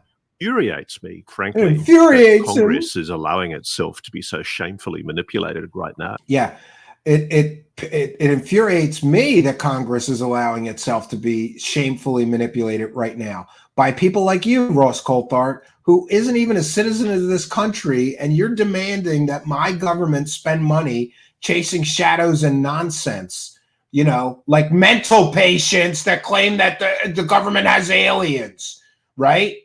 And these grifters all manipulated Congress into having a hearing. And then the congressman called their bluff. Where's the evidence? Where's the locations of these programs? What are the names? Oh, I can't tell you. It's top secret. They screwed the pooch on the UFO hearing that they manipulated members of Congress into doing. And now they're mad about it, right? Oh, and now there's claims of a cover-up. Of course, yeah, there's always a cover-up. Bull. I call bull.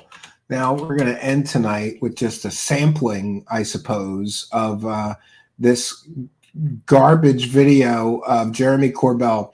And I love the title. Jeremy Corbell confirms dangerous UFO secrets on Wild Ride. And this, of course, is the Steve-O show. So, by the way, I'm a fan of Jackass, but I think that people that are D level, that's another issue and problem that we should discuss. There are plenty of D and even E and F level celebrities that are jobless, out of work, and need money. And many of them, including Danica Patrick, there's Sean Ryan, we've got Steve-O, and many other of these D, E, and F level celebrities who are out of work looked around and saw, look at all these views these UFO guys are getting.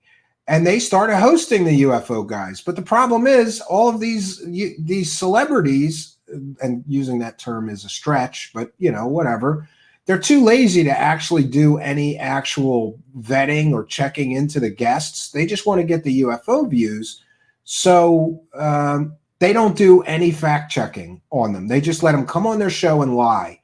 And they're not doing anything good. There's no benefit to what these people are doing, hosting these grifters and not calling them on their past fake stories. There's no benefit except to their wallets. They get a big hit of views. Like, 1 second. I have a mirrored copy of this. So let me check for a minute. I'm going to check and tell you. How much money did Steve-O make hosting Jeremy Corbell so far? We'll give you a quick estimate. And this may inform you. Yeah, 400,000 views. So if we do a quick calculation, I don't know what his CPM rate is. It could be anywhere from $5 to $15, but we'll go in the middle. So 400,000 views, that's $10 per 1,000 monetized views. Steve-O made $4,000 hosting Jeremy Corbell, and that's just so far. This will probably go up to 1 million views. So he'll make around $10,000 for hosting him and not doing any research into Corbell's claims, any research into Corbell's past completely and totally fake grifts and stories like Bob Lazar, like the Flare story, and so many others like the pyramid-shaped UFOs. Remember that one? The Boca story. Jeremy Corbell has been caught selling completely and totally fake stories about UFOs many times. Steve-O doesn't know or doesn't care. All he sees is $4,000 in his pocket by hosting a UFO celebrity. And that's what we get. So we'll get into this a little. Other side, baby, talking about aliens and UFOs. And my most important question is, why does anybody care? Seriously, to the layman, like, what does this matter? Can we talk in terms that matter? And that's what we did. And I think that's why we might have had the most gripping, entertainment, palatable episode that we possibly could have had with Jeremy Corbell. Well, at least he admits it's just entertainment. What can I say, baby? It doesn't get wilder than this ride. And we've got a guest host. So strap on and let's get into it. Ladies and gentlemen, Jeremy Corbell. Yeah, dude. What's up, Steve? All right, man. And special guests. Oh, yeah, that's right. We have a special guest co-host, Mr. Oliver Tree. It is my honor to be here. Holy Big time shit, fan, Jeremy. What's wrong with that dude's hair? And Scott Randolph. This is ridiculous. I will say this. I do admire Steve-O's approach to doing a podcast here. I think it's an excellent idea to outfit an RV with a bunch of microphones and whatever so that you can drive anywhere in the country and interview people. I think that's brilliant. And by the way, I'm not taking anything away from Steve-O's, he's a very entertaining guy. I love Jackass, man. I think Jackass is awesome. My favorite is the one with the alligator pool, and he had to go over a rope, and they put like meat hanging from his underwear. That was my favorite Jackass moment ever. So I have nothing against Steve-O or any other celebrity that wants to get into the subject of UFOs. I just wish that they would do a better job and actually know the history of the guests that they are, so great. Good for you, Steve-O. You made some money on this UFO topic, but you contributed nothing. And in fact, all you did is help Corbell push false narratives. This is an unusual setup, but we're talking about unusual things. And of course, you're. Is it safe to say you're the world's foremost UFO expert? I certainly hope not. I sincerely fucking hope not. I'm surprised you didn't just say yes. So, I think that there's a lot of people that have been working on this issue for a long time. Probably the least likely candidate to be, kind of so deep into this. I didn't think I'd ever be professionally studying UFOs or whatever the hell you say. Yeah, professionally studying UFOs. Jeremy Corbell hasn't had a job for years. Oh, unless you count working for his daddy. His daddy owns real estate, and he's like the maintenance man. So if you like living in an apartment or something that his daddy owns, and you take a big shit and you clog your toilet, Corbell comes to unclog your toilet. But other than that, he's been living full-time off of UFOs for many years now. A professional. He's a professional, which is just kind of funny to me that they're a professional UFO anybody's. It's like being a professional unicorn expert. There's no proof unicorns exist. There's just as much proof that unicorns exist as there is proof that aliens exist. But somehow we've got all these professional experts. But right tool for the right job. People say I'm a tool, so there you go. Now you claim yourself to be a journalist. I like that he said that. You claim yourself to be a journalist. He has no journalistic education. He has no journalistic ethics. He has no journalistic morality whatsoever, but he's going to claim he's a journalist all of a sudden. He's a journalist by proclamation, but then again, so am I. But I consider myself a self-taught citizen journalist. It is what it is. Do that for self-defense, yes. Okay. Yeah. Just what I'm saying. He's doing that for self-defense. He's claiming to be a journalist just so he can hide behind journalistic protections when he gets in trouble for leaking possibly classified information. He's been investigated, and so has Grush, apparently, or allegedly. Precede the UFO? Yeah, the fascination with this unknown, bizarre phenomenon. No, not at all. I was a martial athlete. I started training jiu-jitsu when I was a young kid, boxing, wrestling, all that stuff. Nice. And I thought that's all I'd ever do for my whole life, And then you get injured really bad at some point and you can't do the same stuff. So transition from that to fine art, which was, again, total imposter syndrome. I can't draw a stick figure, but that started for me. I kind of got into that. How do you declare yourself a professional fine artist when he himself admits he can't draw a stick figure. And I don't know if you ever seen any of his art, but it's garbage. And besides that, I really think that Jeremy Corbell is just a bored rich kid, because only a bored rich kid would become a professional yoga instructor, become a professional MMA, jiu-jitsu instructor, and make up their own form of martial arts. By the way, it was called quantum jiu-jitsu. That doesn't exist. He made it up. And then decide to be a professional artist doing art installations of what looked to me like garbage glued together. And then decide that he's a filmmaker. And then decide that he's a professional UFO journalist. Only a bored rich person is able to do that. Normal people have to work for a living, and they can't do all these vanity projects. But the whole time along, I was interested in UFOs, like the nuts and bolts, the hardcore physical craft, the idea. And then the journalism thing was I just pestered this guy fucking over and over. His name's George motherfucking Knapp. He's an investigative reporter out of Las Vegas, Nevada. And I figured he, if anybody, knew what the fuck was up, what was true, what was not true. By the way, I should have. It must be nice to be a bigger channel and be able to get away with all the F-bombs. We're already over our F-bomb quotient. Thanks, Jeremy Corbell. So this video will get demonetized, but Steve-O's is still monetized. So there's that. And by the way, just to note, yesterday's video was also demonetized for, I don't even know what reason. So apparently if you're, if you're David Wilcock and you're telling people to take baths in their own piss to get superpowers, you could be monetized. But if you make a video being critical of that, you can get demonetized. It's lovely. Good starting point. So he ghosted me for like 2 years. And then finally I got through to him. And, he kind of mentored me now for over a decade. So the title of journalist was bestowed upon me by the public. Bestowed upon him by the public. I've never heard a member of the public call him a journalist. And by the way, George Knapp has been caught pushing completely and totally fake stories many, many times. So what we have is one grifter, UFO grifter, mentoring another wannabe UFO grifter on how to sell fake stories. Was that the extent of his mentorship program? Hey, George Knapp, teach me how to sell fake UFO stories. So I'll accept it because it provides me additional coverage in a way. I am reporting the news. I am breaking news, but I never thought of myself like that, never studied journalism, but I learned from the best. So that's kind of... He's calling George Knapp the best, a man who has been caught selling completely and totally fake stories, books full of fake stories, and more. Great.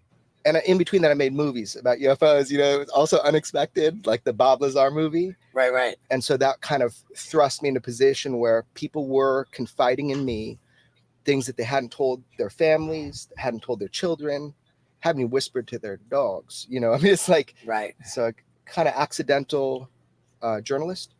But the first movies that you made it on Netflix. Yeah, fucking insane, right? I mean, you have 3 movies on Netflix, right? So 2 on Netflix, 1 on Hulu, and now they're kind of... He seems to be incredibly nervous. In fact, he's shaking. I don't know why. That's interesting. I've never seen him quite that nervous. Everywhere because I took them off the platform. So look, here's the deal, man. I figured that I would just try. And so I just made a movie. And to my utter astonishment, it got picked up on Netflix and went wild. And that was before the Lazar film. It's called Patient 17. Yeah. So I figured, well, if it's that easy, keep it up. I think I got real lucky and hopefully I made good films. Yeah. How long did that take you to make the first movie? It's funny, man. When you say you make a movie like a documentary, a lot of people got a plan. So they're like, oh, I start now. I get funding. I do that. Nah, dude. I had a camera that I got for my wedding. Yeah, and I think his films kind of... I don't want to get into critiquing his films, but if the gist of the film is that we're going to provide you with information in a documentary format, and all of that information is fake, like Patient 17 is fake, like the Skinwalker one was fake, full of fake information with no evidence, like the Bob Lazar story was fake, filled with half-truths, fabrications, lies by omission, then they have no value. I mean, I guess they had value to him, though, because they probably made him a millionaire. And I started pointing it at people and realized they would spill the fucking beans. And so it was at that moment. How many F-bombs has he dropped? So it's 4 minutes and 35 seconds in, and he's dropped like 10 F-bombs. putting it all together. And if you add up all the time of the first shot and all that stuff, I mean, it takes years for me. I'm probably not the best. There's probably people that are way more efficient than me. But I would say like the Lazar film, the third film I did, I mean, that took maybe 9 years from inception because I didn't know if he would do the film with me. Yeah. So man, I don't know. I'm doing it all the wrong ways, but they're coming out. These are movies about this topic. Yeah, UFO people are kind of kooky. Some, I mean, they come out of the woodwork. How do you? What's your bullshit radar for knowing what's truth or what's not? Oh, this is a great question. Super tuned in, I hope. I mean, I don't know. Like, if he was super tuned in to who's, which stories are fake, he wouldn't have been caught selling so many fake stories already. Look, I'm an equal opportunity employer. Like, accept all information, and then if I can prove it, that's solid. If I can't, it sits all the way over there. When you say UFO people are kooky, man, everybody's fucking kooky. There are kooky people in every industry. It's just that this topic is so outside of our consensus reality that you just end up, sometimes you lose your marbles by keeping your ears open. And I notice that marbles rolling out right and left. People get a little touched. UFO disease. And I think it's because it's a... Yeah, and by the way, UFO disease is what we commonly call when somebody comes out with their original story and people get tired of it, so then they come up with whole new stories. He defines it as something different. That's interesting. I wonder where he heard that term that we've used on our show 10 times here. Or exciting more. Topic. And separating that fact from what we want to be true, that fantasy, that can be hard existentially. Just you want things to be true when they're not, or when you can't prove them. So I don't know. The kind of like Bob Lazar, yeah. There is long-term vetting of individuals with extraordinary claims based on extraordinary beliefs. Long-term. I mean, I piss everybody off, even the people that come to me. They're like, well, I thought you were going to integrate this information. I'm like, well, it's only been 5 years. I have to get to know you. Make sure that. Oh yeah, because he spends 9 years vetting people. If he did, he would have included all the counter information about Bob Lazar being a liar and a con artist and a scammer in his documentary. He didn't. Funny that. Yeah, he's such a great vetter of information, and he spends years vetting people.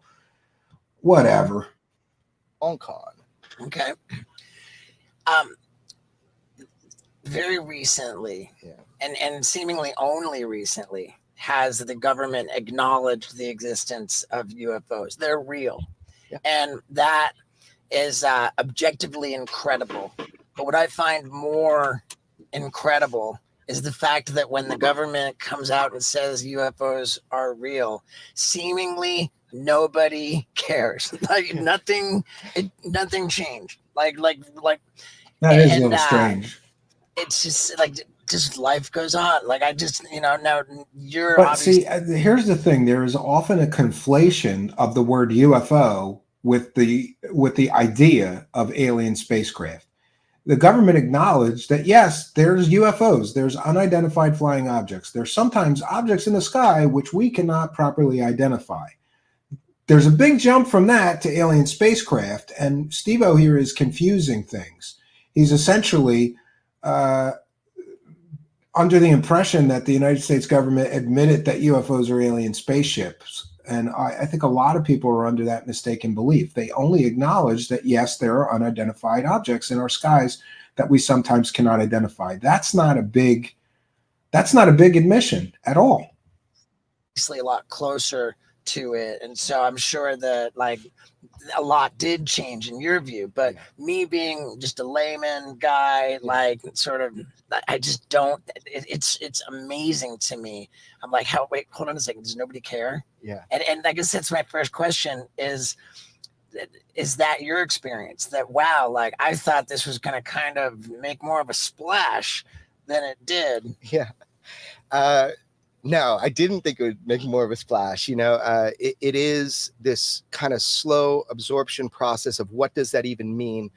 There's a lot to talk about what you just said. So the government acknowledged that UFOs are real. They call them UAP, unidentified anomalous phenomena, because UFO nice of them to use the CIA term of flying saucer, which is originally kind of what everybody was calling them because it was misunderstood. A guy said, when he saw it, Kenneth Arnold, Mount Rainier. This was 1948, I believe.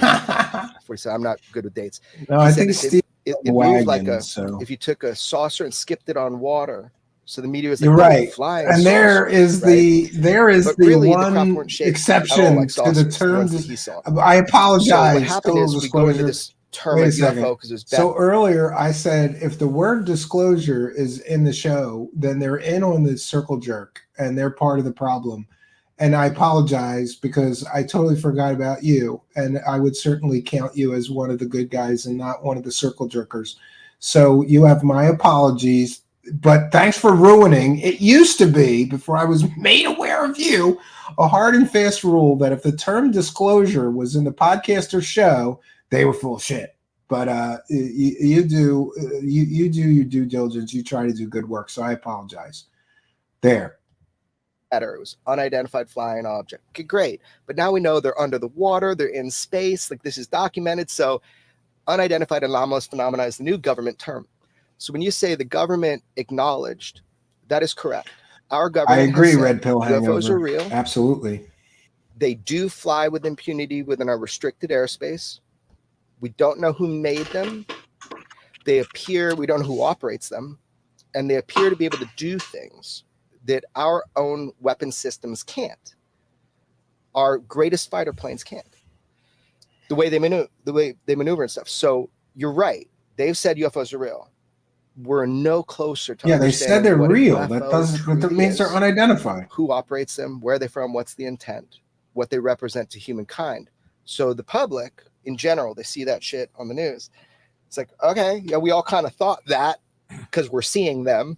Thanks, government. Right. But nothing's really answered. I think that from my perspective, changing the name from UFO to UAP, unidentified anomalous phenomenon, makes a lot of sense because, like, why would these things even assume Interesting question. A physical form when they're like, aren't they by definition interdimensional things? I don't know. People don't even know what the term interdimensional means. That's the thing. Now we're starting to get to the areas of like, what is a UFO? What does this whole phenomenon represent to humankind? Is it more than just machines or craft?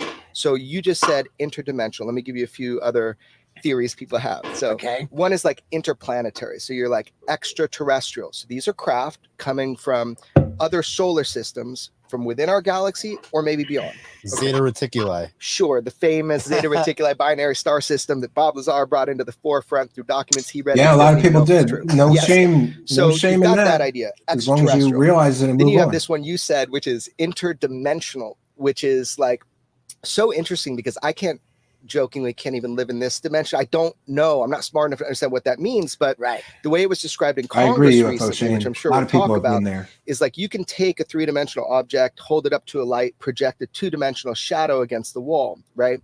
Kind of like Plato's cave. Yeah, you can email allegory, me. whatever. Absolutely. Email me. So when you see something that might be of a higher dimension coming into existence in our dimensional reality, you're only seeing like a representation of it. It's like if you push an orange, a three-dimensional sphere through a two-dimensional plane on that two-dimensional plane. I love it when an people just idiot see tries to a explain growing physics. circle and then a fading circle. That's what they can perceive on that dimensional reality. So when you say it could be, extra dimensional, that's some of the greatest scientists now who take this seriously believe it could be. So why would they even present themselves in Steve-O's this tattoo. super stealth mode? He's got a lot of tattoos. I don't know which one you're referencing. Right. That's the question. How about this for a question? ¿Crees en los alienígenas? Ha. That means, do you believe in aliens in Spanish? And why do I know that? Because I am learning Spanish on Babel, and we've got. Yeah, there's another thing with these guys.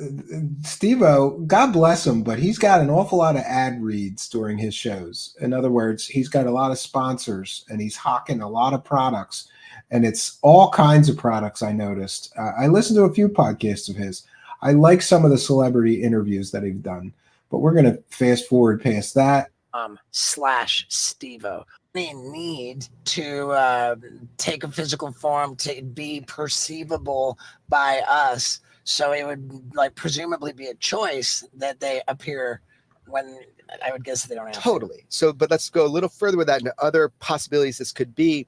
Because remember, the true architects of this secrecy, it's not your government. Make it up as you go whoever the theories on the visitors next are episode of themselves, if Why they're, Not. In fact, Yes. visitors and not from here originally, right? So whoever's operating Could these be. craft, if these are hard physical craft, they could reveal themselves. So there's an intent, but we just don't know what it is. So we've got interdimensional, extraterrestrial. Now there's one called extra Yeah, temporal. he did. which And is- God bless him for Sorry, that. extraterrestrial, just by definition, means not from Earth. You're absolutely so right. I We guess try it's to from avoid that outside here. of the Total world. disclosure. Yeah, so from somewhere else. Right. So the better would be non-terrestrial, would the way that I would say it. People say True ET, believer. extraterrestrial. It'd be non-terrestrial, right? That'd be a good one. So you got that extra dimensional. Then you've got this idea of extra temporal. So the way that a lot of the scientists that I they're talk time with who've been working on travelers. this problem for government and within private industry say these are gravitationally propelled. We don't know much. We don't know anything about gravity. We can observe its effects, but Maybe we don't sort know of what kind it of who is knows. or how to Yes, control it other than through absolutely. mass. Absolutely. So they say this could be extra temporal because when you shape gravity, it distorts time and space. So by definition, Yeah, these craft yeah, are he from made an another effort at time. least. Total So you've got disclosure. extra temporal, Yes, extra dimensional. I do too as a show host. Yeah, Extraterrestrial or non-terrestrial. Then you have another theory, which that is would be the idea Y-Files. that these have always been here, And welcome, Jewel and human beings Chicarelli. are just kind of tuned in now to like Sure. a breakaway civilization or some sort of other people that have been here before. Exactly. They're from here. We're going to recognize this. This is all theoretical nonsense that was put forth by people like Gary Nolan before him, people like Eric Davis, people like Hal Puthoff.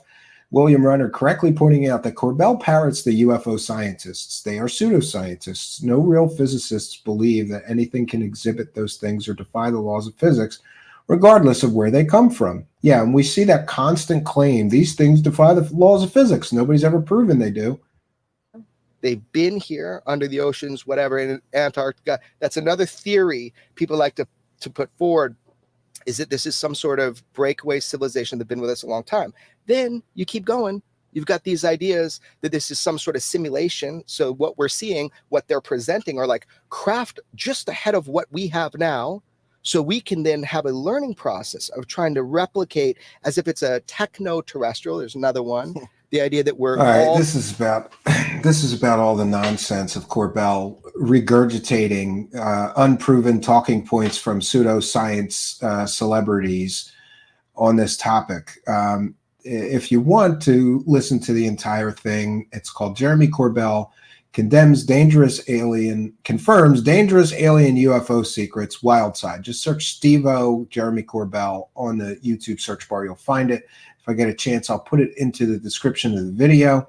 And now would be a good time to remind you, people were complaining about all the commercials on other shows. We have one time during the show where we remind you, and it's just remind you that we're a viewer-supported show. We love and appreciate all of our supporters, and we thank you for taking the time to do that. I will be back. The show is not over. I will be taking comments and questions from the live chat in just a moment after our kind man with the golden voice, Mr. Ian, reminds you that we're a viewer-supported show. We'll also be reading every single super chat. As soon as I come back, for those unaware, we read every single super chat.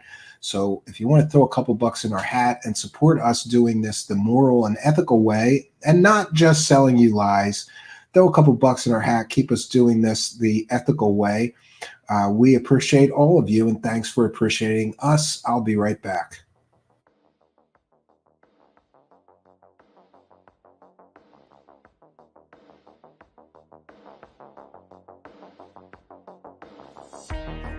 Truth Seekers is a viewer-supported show. Wonderful people like you who enjoy this show send pledges in the form of super chats, super stickers, super thanks, PayPal, or Cash App. Instructions for how to help are in the description. You can also join our Patreon, and for as little as $1 a month you can get extra content. Patreon supporters get a backstage pass, early access to all our production videos before they are distributed publicly, Stephen Campion's music, private writings, a monthly show journal, and more. You can also become a YouTube channel member for $5 a month. A YouTube membership includes all of the Patreon benefits, plus a special members badge, priority reply to video comments, and the live chat, plus a monthly members only video. We thank you all, kind and generous benefactors, for supporting truth seekers. Thank you for your generosity and support.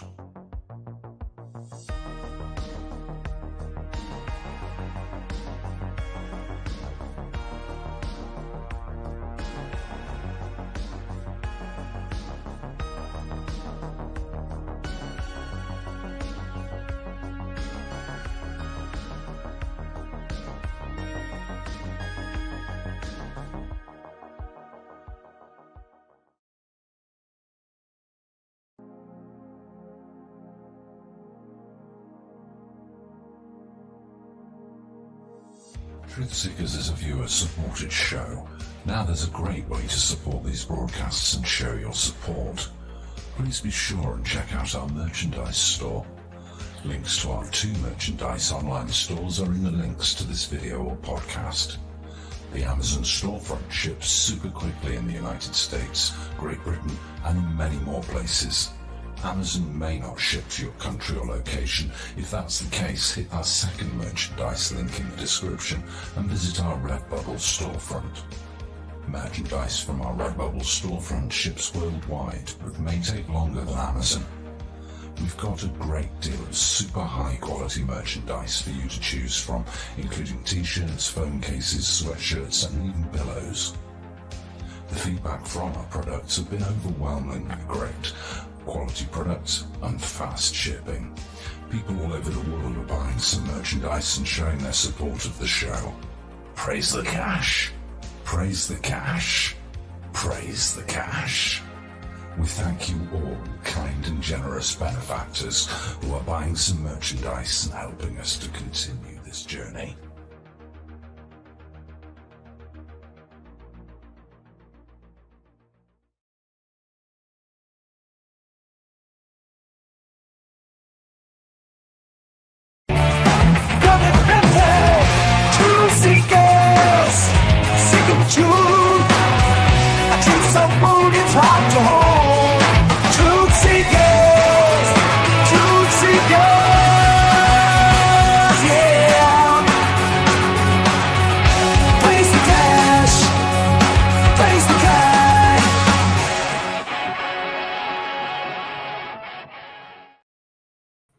Greetings and salutations. So we're back, and I'm going to be reading every single super chat, and I also have some very special shout outs to do.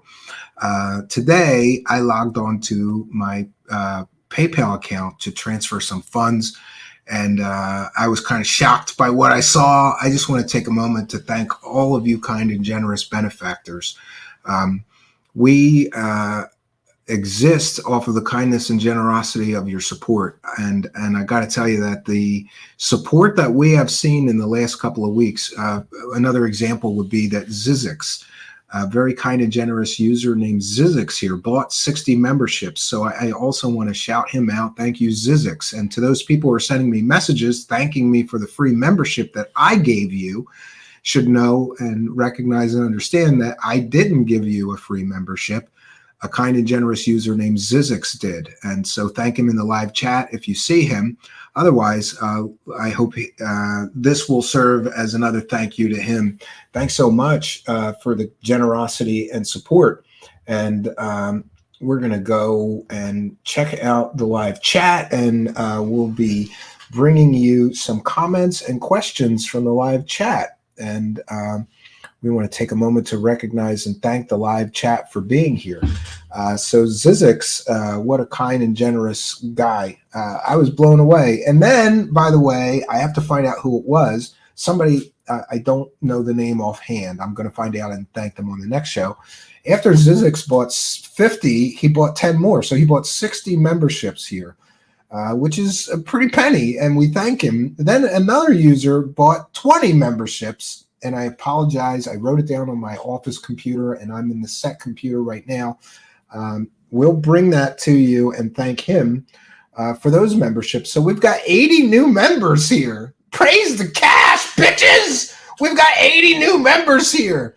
And so many kind and generous people throwing a couple of bucks in our hat to keep us doing this important work. We thank Martin Wright, for two things, both for being a member and for a kind and generous £2 super sticker. Thank you for your kindness, generosity, and support. It is much, much appreciated.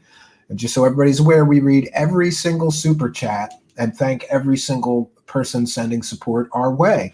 It's the least we can do. I was just talking, by the way, to somebody who has a huge channel. And I said, what do you do about the super chats? Like, you can only read so many of them, right? He gets like so many, they have to, he says, I can just pick. I just pick some at random and I do a general thank you.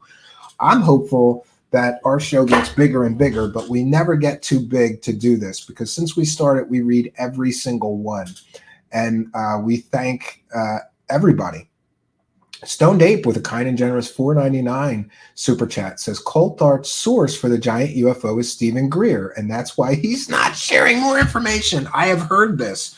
Apparently, before Ross Coulthart claimed that he knew the location of a giant alien spaceship on Earth that was so big they had to build a building around it. Since they couldn't move it to hide it, they just built a building around it. And that story was told by Dr. Stephen Greer, I think it was a few weeks or a month before Coulthart. So one UFO bullshitter told the story and another UFO bullshitter went, oh yeah, I have a source that confirmed this or told me the exact location of a giant alien spaceship. It's childish and ridiculous, but welcome to the land of make-believe.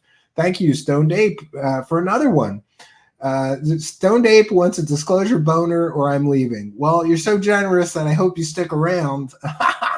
And I'll do my best. We try. I brought you the Shag Harbor case. I think that's one of the best cases. If that doesn't give you the disclosure boner, nothing will, because that case is such a mystery. And by the way, if you haven't checked it out, just search in our channel for Shag Harbor UFO and you'll find it. We have William Runner with a kind and generous $10, just saying thank you. Or just saying, great show, Stephen. Thank you for your kindness, generosity, and support. We have Amy WC for a kind and generous $10 super chat. Says, again, appreciate it. Plug my ears during the F-bombs. Laugh out loud. Yeah. For those unaware, I try not to curse through the whole thing. And apparently the F-bomb is the thing that really, what's going on with my hair today, man? I'm still my hair is still better than David Wilcox though, so it's okay. It's just wacky in here. Oh, I know what it is. We have a heater in this room now, like a portable heater that just blows hot air, and that comes with some static electricity apparently. But thank you, Amy WC, longtime show supporter, and all of these people tonight are longtime show supporters. So we want to take a moment to recognize all of them for their kindness, generosity, and support. We'll be getting to some questions and comments. So questions or comments for me, please put them in all capital letters. I'm visually impaired, and that really does help me to identify that that's a comment that you want me to share on the screen and address. Yeah, so we want to take a moment to thank, I believe this is Wreaking Havoc, initials JC, for a kind and generous $50 PayPal. We thank you for your kindness, generosity, and support of the show. It is much, much appreciated. Wreaking Havoc is a longtime show supporter. He's one of what I call the damaged disciples that watch our show. There's many people that were deep, deep, deep into this stuff, and they become disgruntled. They find us and go, yeah, so much of this stuff is fake, and Wreaking Havoc is one of them. And by the way, he may be the first studio guest. Wreaking Havoc, I got to reach out to you and we got to arrange that. And we also want to thank, I don't know if I'm supposed to read this. Okay. A kind and generous $100 PayPal pledge. And this person says, I finally got initials CS. I don't know if they gave me we'll see. What I ask is if you send me a PayPal pledge, please add a note, and I'll read whatever you send me in the note on air, but also in that note, include your chat room user ID. Just say something like, this is so-and-so from the live chat, because a lot of times I'm getting PayPals with people's real legal names, and I don't want to dox anybody or, read your name, your real name on air if you don't want that. So just let me know what your chat room user ID is, and what a kind and generous PayPal pledge for $100. And the note that he included says, I finally got my PayPal fix, so as promised, a Benjamin for you, Stephen. Thank you for exposing the UFO grifters and diligently working to call out all the hoaxers and scammers. The world needs more people like you who sacrifice fame and fortune to do what's right and tell the truth, regardless of how disappointing and hard it is to accept it may be. In a sea of lies, you are a lighthouse of reason, providing a beacon of help guide the lost back to the shores of the truth. Wow, what a great message. Just do me one favor and try and be as kind as possible to the souls lost in delusions of grandeur, because the lies are always sweeter than the truth. This is such a great message. So combat the lies by exemplifying empathy and consideration towards the fooled. Yeah, I should do that. For as frustrating as it may be, we've all fallen for the foolishness to some extent or another. Praise the cash, Stephen, but most of all, praise the truth. From initials CS, and we thank them for their kindness, generosity, and support. And we also got a kind and generous $150 PayPal pledge from Maria, who says, greetings once again from South America. Well, she said greetings and salutations once again from South America. I don't know if I ever explained that, but I'll explain that in a moment, where I got the greetings and salutations. But Maria's been a longtime show supporter and says the shows lately have been really good. Sorry for your trouble with a previous guest, but we understand that you can't listen to everything a guest ever has said or done. We support you. Thanks for being real about everything, including that situation. And thank you for exposing the lie.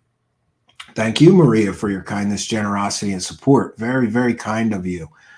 We thank all of you for your kindness, generosity, and support. Now we'll take some comments and questions from the live chat. Please put them in all capital letters if they are for me.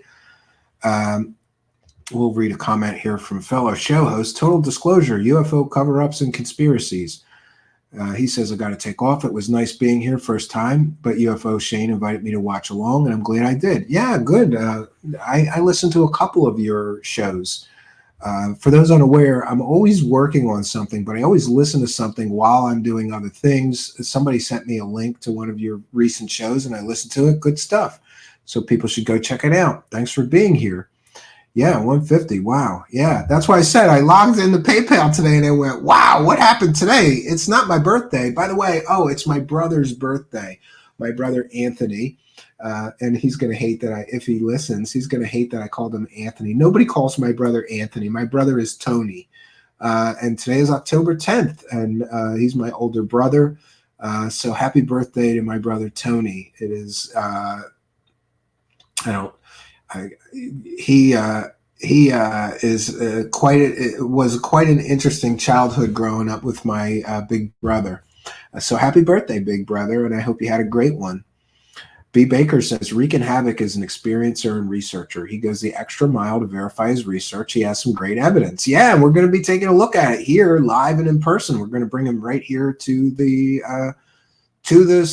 studio. He's going to be right here. I got a chair for him and everything. For those unaware, we built this special set to have actual live to have live people right here in the studio, and we haven't done that yet. We're going to do that very, very soon. The studio is ready. All we need is the guests now, so we're definitely going to be doing that. And I think Wreaking Havoc, since he's so close to me, may be the first in-person studio guests. Rain Dimensions is here. A longtime show supporter says, I could totally picture Jeremy Corbell unclogging my toilet. He should go back to that. Well, listen, and I joke about that, but there's nothing wrong with the blue collar work. I was a house painter, and one time I couldn't find a job. I was a ditch digger. I just was digging ditches. Imagine that. What are you doing today? Digging some ditches All day? Yeah, all day. What are you doing tomorrow? Digging some more ditches. Like, talk about a depressing job. But there's something to be said for physically working at a job instead of sitting at a desk. You know, I sat in a cubicle for 20 years. And that's pretty interesting. Brett Clark says, what's your hot take on Wygant? What is that? Is that a cryptid creature? Yeah, I'm sorry. I don't know what that is. You'll have to inform me. I saw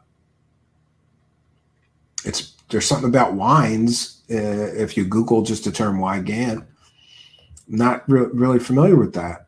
Maybe you misspelled it, or yeah, I don't know. Amy WC, I've unclogged more than one. Yeah, it is. It is absolutely. Tim Curley says, I figured Greetings and Salutations was from the movie Heathers. It absolutely is. But interestingly, I thought when I sort of chose that as the welcome to the show tagline, and yes, I do think about nerdy stuff like that. Like, oh, I got to have a good tagline to start the show with. And by the way, I've never come up with a good tagline to end the show with.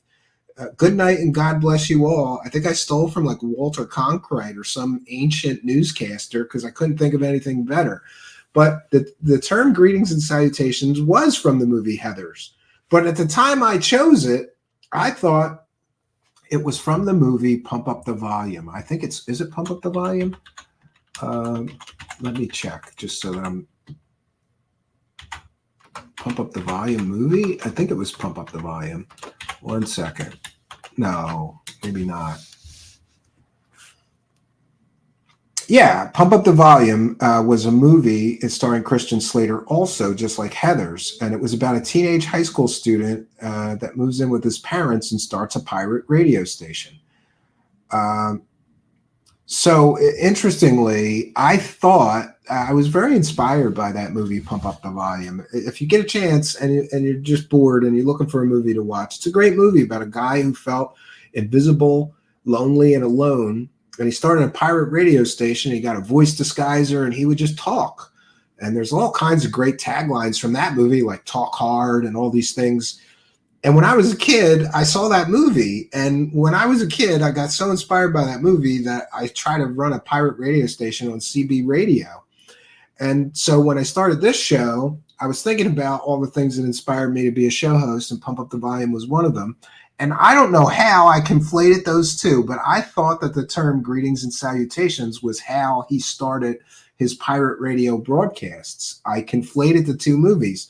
But in any case, it's a great way to start a show, Greetings and Salutations. And you got it, Tim Curley. You nailed it. It's from the movie Heathers, which is also an excellent Christian Slater movie, right?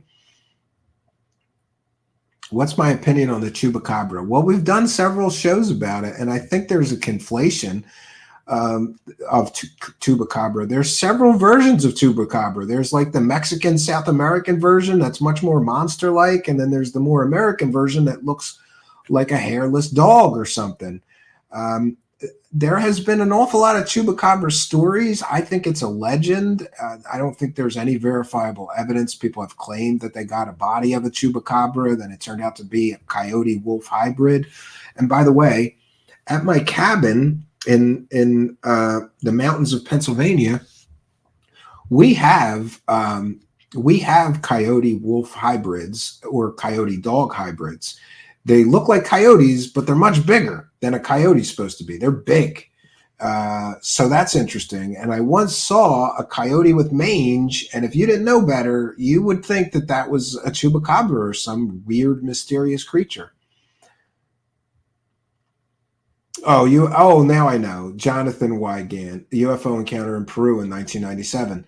I'm just barely familiar with that case, but I do have it on my board, Mr. Brett Clark, for a show to do a show on that. But what we do here is we do deep dive research into each case, and then I come and do a show on it and present my findings. So the Jonathan Wygant UFO encounter, I just checked, and it's on my list of possible shows that I have yet to research. But I'll move it up, because apparently some of my audience is interested in hearing about that. Patty says nothing wrong with honest hard work. Yeah. Yeah, absolutely. And by the way, my family's blue collar. My brother's a diesel mechanic, you know. He's a first class diesel mechanic for the bus company in Philadelphia, though. He makes a shit ton of money, but he earned it. He started out as a fueler, and I still remember he started as a fueler, and he would in other words, he's just filling the buses with diesel all night. You know, they got thousands of buses. Somebody's got to put the gas in them, and he would come home every day stinking like gasoline and diesel and oil and motor oil and stuff. He worked his way up, and he got his education in diesel mechanics, and he became a third class mechanic, a second class mechanic. Now he's a first class mechanic, and those guys make bank. So good for him. And yeah, there's nothing wrong with being a blue. People always need work done, right? I need some work done on my house. I got to do it myself, most of it, but people need a plumber. People need you know, carpentry or drywallers or roofers. I just did a roof with my friend Matt. Well, I didn't do the roof. I helped him clean up the mess from ripping the shingles off the roof. And boy, I messed up my neck and my back. I don't know what happened. Maybe it was that I bent over 3,000 times in a day to pick up shingles that were on the ground. You know, they scrape them off the roof, or maybe I slept weird, but my neck is killing me and my back is killing me. And I've been putting a hot compress on it, taking ibuprofen. Nothing's helping. Here we go. Steve Long is here. Says, thanks as always for the uncomfortable facts and asking the unwanted questions that few others will, Stephen. Well, thank you for being here. And we appreciate you, Steve Long. Thanks for appreciating us. Loads of aliens in Peru. I think they like cocaine. Yeah, what is that? I heard a few months ago that there was going to be a lot of UFO stories coming out of South America. And look, there's a lot of UFO and alien stories coming out of South America right now. And I once got in trouble because I said that Latino or South American or Mexican people or Puerto Rican people are much more superstitious than most people. And I got in trouble for that. I apologize for it, but that's been my experience. When I was doing magic shows, if there was a Spanish-speaking audience, I loved it because those people thought it was all real, and they would say, Diablo, Diablo, like what you're doing comes from the devil. You know, they were very superstitious. May check out Heather's behind on both books and movies. Heather's is awesome. Pump Up the Volume is awesome. In fact, I'm going to get Pump Up the Volume on DVD. Yes, I'm old enough to still have a DVD collection. Everybody remember Blockbuster? I took them all to the cabin because if there's a power outage, there's no internet, but I still have laptops that have good batteries, so I could watch a DVD on my laptop.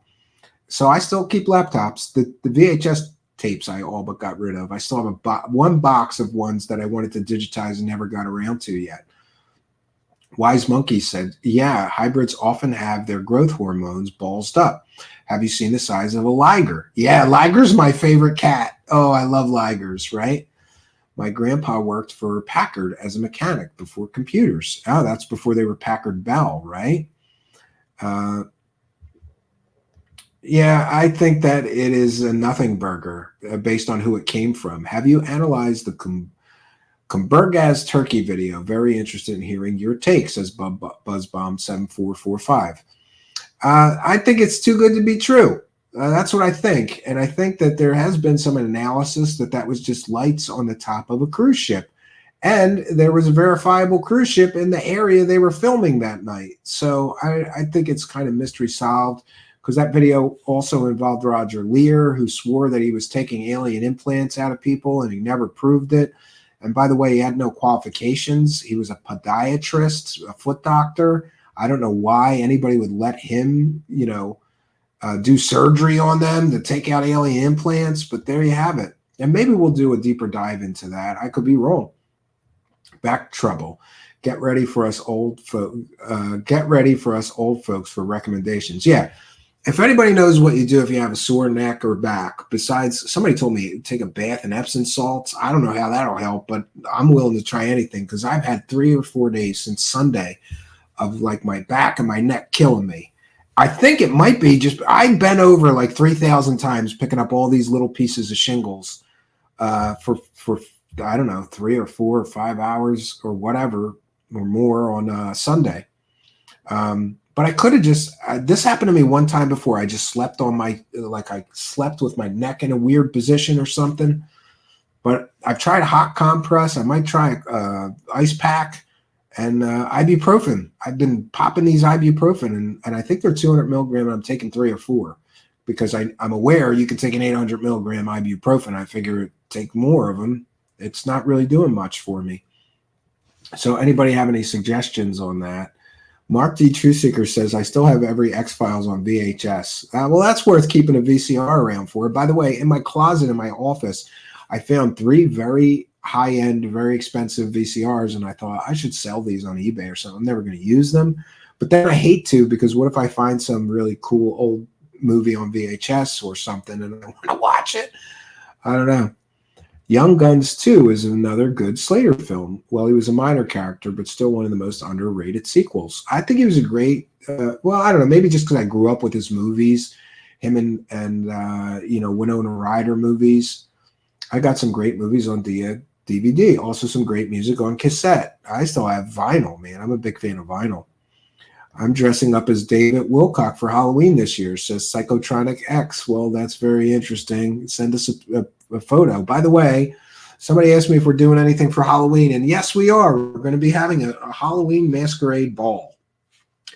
I don't really know exactly what that means yet, but we're going to have an open panel show with costumes, and you have to be wearing a costume to get into the show. I haven't decided what I'm going to be, but I have a few ideas. So get those costumes ready. We're going to have a costume ball, Truth Seekers' first annual Halloween costume ball. And we're going to do it probably on Halloween.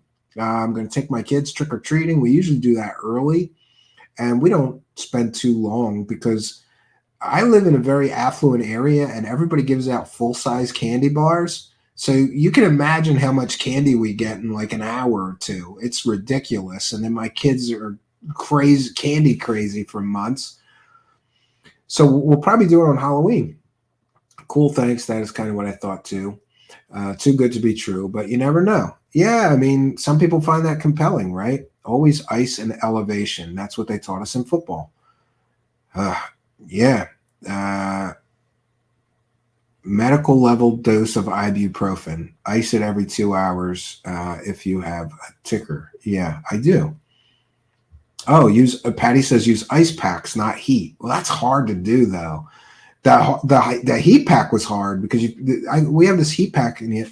Do I have it with me? Oh no, I left it in the kitchen. You put it in the microwave for a minute or two, and it's too hot when it first comes out. You got to wait a while. But I'll try the ice. Looked around at Goodwill. Customer is a hoarder, but I think it might be insensitive to ask for an old VCR. Yeah.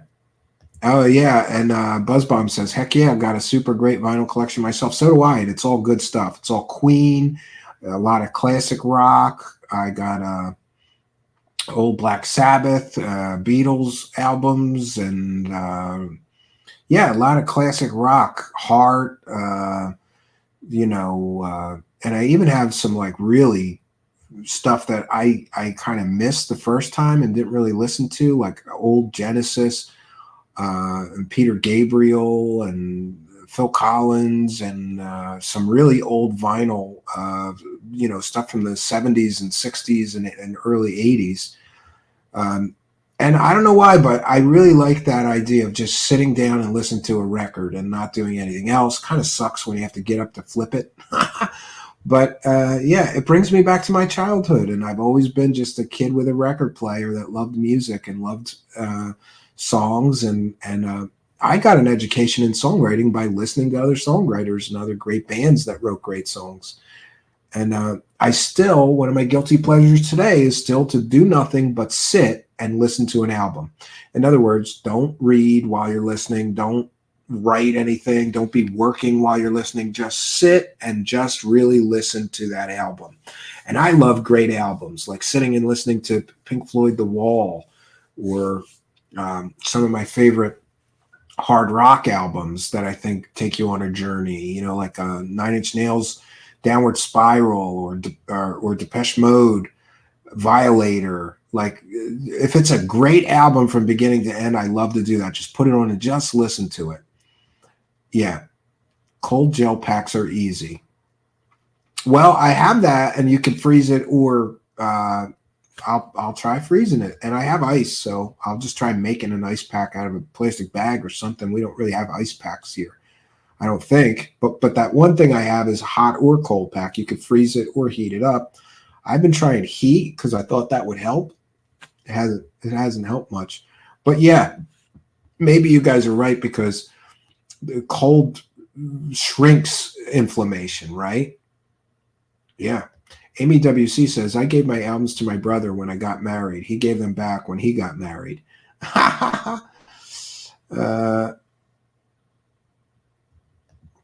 M-Dog says, lock your hands behind your back and pull your shoulders back for 60 seconds. Should help. I'm so desperate. I was looking for chiropractors today, and I've never been to a chiropractor, but then I read some things where they could make it worse if they crack your back or your neck the wrong way. Yeah, everybody's telling me ice. Okay, I was wrong. We'll try ice then. We'll try ice. Yeah, we've done our due diligence for today. We're just about 2 hours and 30 minutes here. So we're going to be back tomorrow night, and we're going to do the second half of the David Wilcock stream. That's right. I haven't taken enough punishment for 1 week from David Wilcock. I'm going to let him pummel my ears for probably several more hours tomorrow while I bitch about him. Somebody sent me a message like, when you cover that, is this just you bitching about him? Yeah, it's me bitching. If you don't like it, just wait for the next one then. But tomorrow night will most likely be the second half of David Wilcock's latest stream. We want to take a moment to thank all of you kind and generous benefactors, especially you people sending these big PayPal donations, and you super chatters, Patreon supporters, PayPal pledgers, you red gold pillars. People are sending me gold pills on pill.net. We appreciate all of you, and we thank you all for your kindness and generosity. We thank the man with the golden voice, Mr. Ian. We thank our chat room moderators, and we thank all of you for joining us. A big part of our show is the interactivity. Wouldn't have it any other way. No place I would rather be than right here with you, but I do have some other things to do tonight. So I'll be back tomorrow night, 9 p.m. Eastern Standard Time. And in fact, I think we'll be here all week, 9 p.m. Eastern Standard Time. We discussed before that in the summertime, views go way down. People are outside, and I want to be outside too. So we cut back and slacked on the shows. Instead of doing 4 or 5 a week, we were doing 3 for quite some time. We're going to be going back to 4 or 5 a week. Now that fall and soon to be winter is in full swing, and the views usually pick up during that time, more people are inside. So we'll be pumping out a bunch more content. I have a board in the other room that's just filled with future show ideas in various states of readiness. I got to get working on that, and we're going to hit the ground running. We will be putting out more shows in the coming weeks. And we want to thank all of you new subscribers. I've been seeing, despite the criticism lately of me being the devil, people are still hitting that subscribe button. And if you haven't, please do give us a chance. Hit that subscribe button. Come back for a few shows. If you decide to, you can always unsubscribe. But if you hit the subscribe button and that notification bell, you'll get instantly notified when we've posted a new show. And we'd love you to join us in the live chat. So that's all we got for you tonight, friends. Until next time, my name is Stephen Cambian. Good night, and God bless all of you.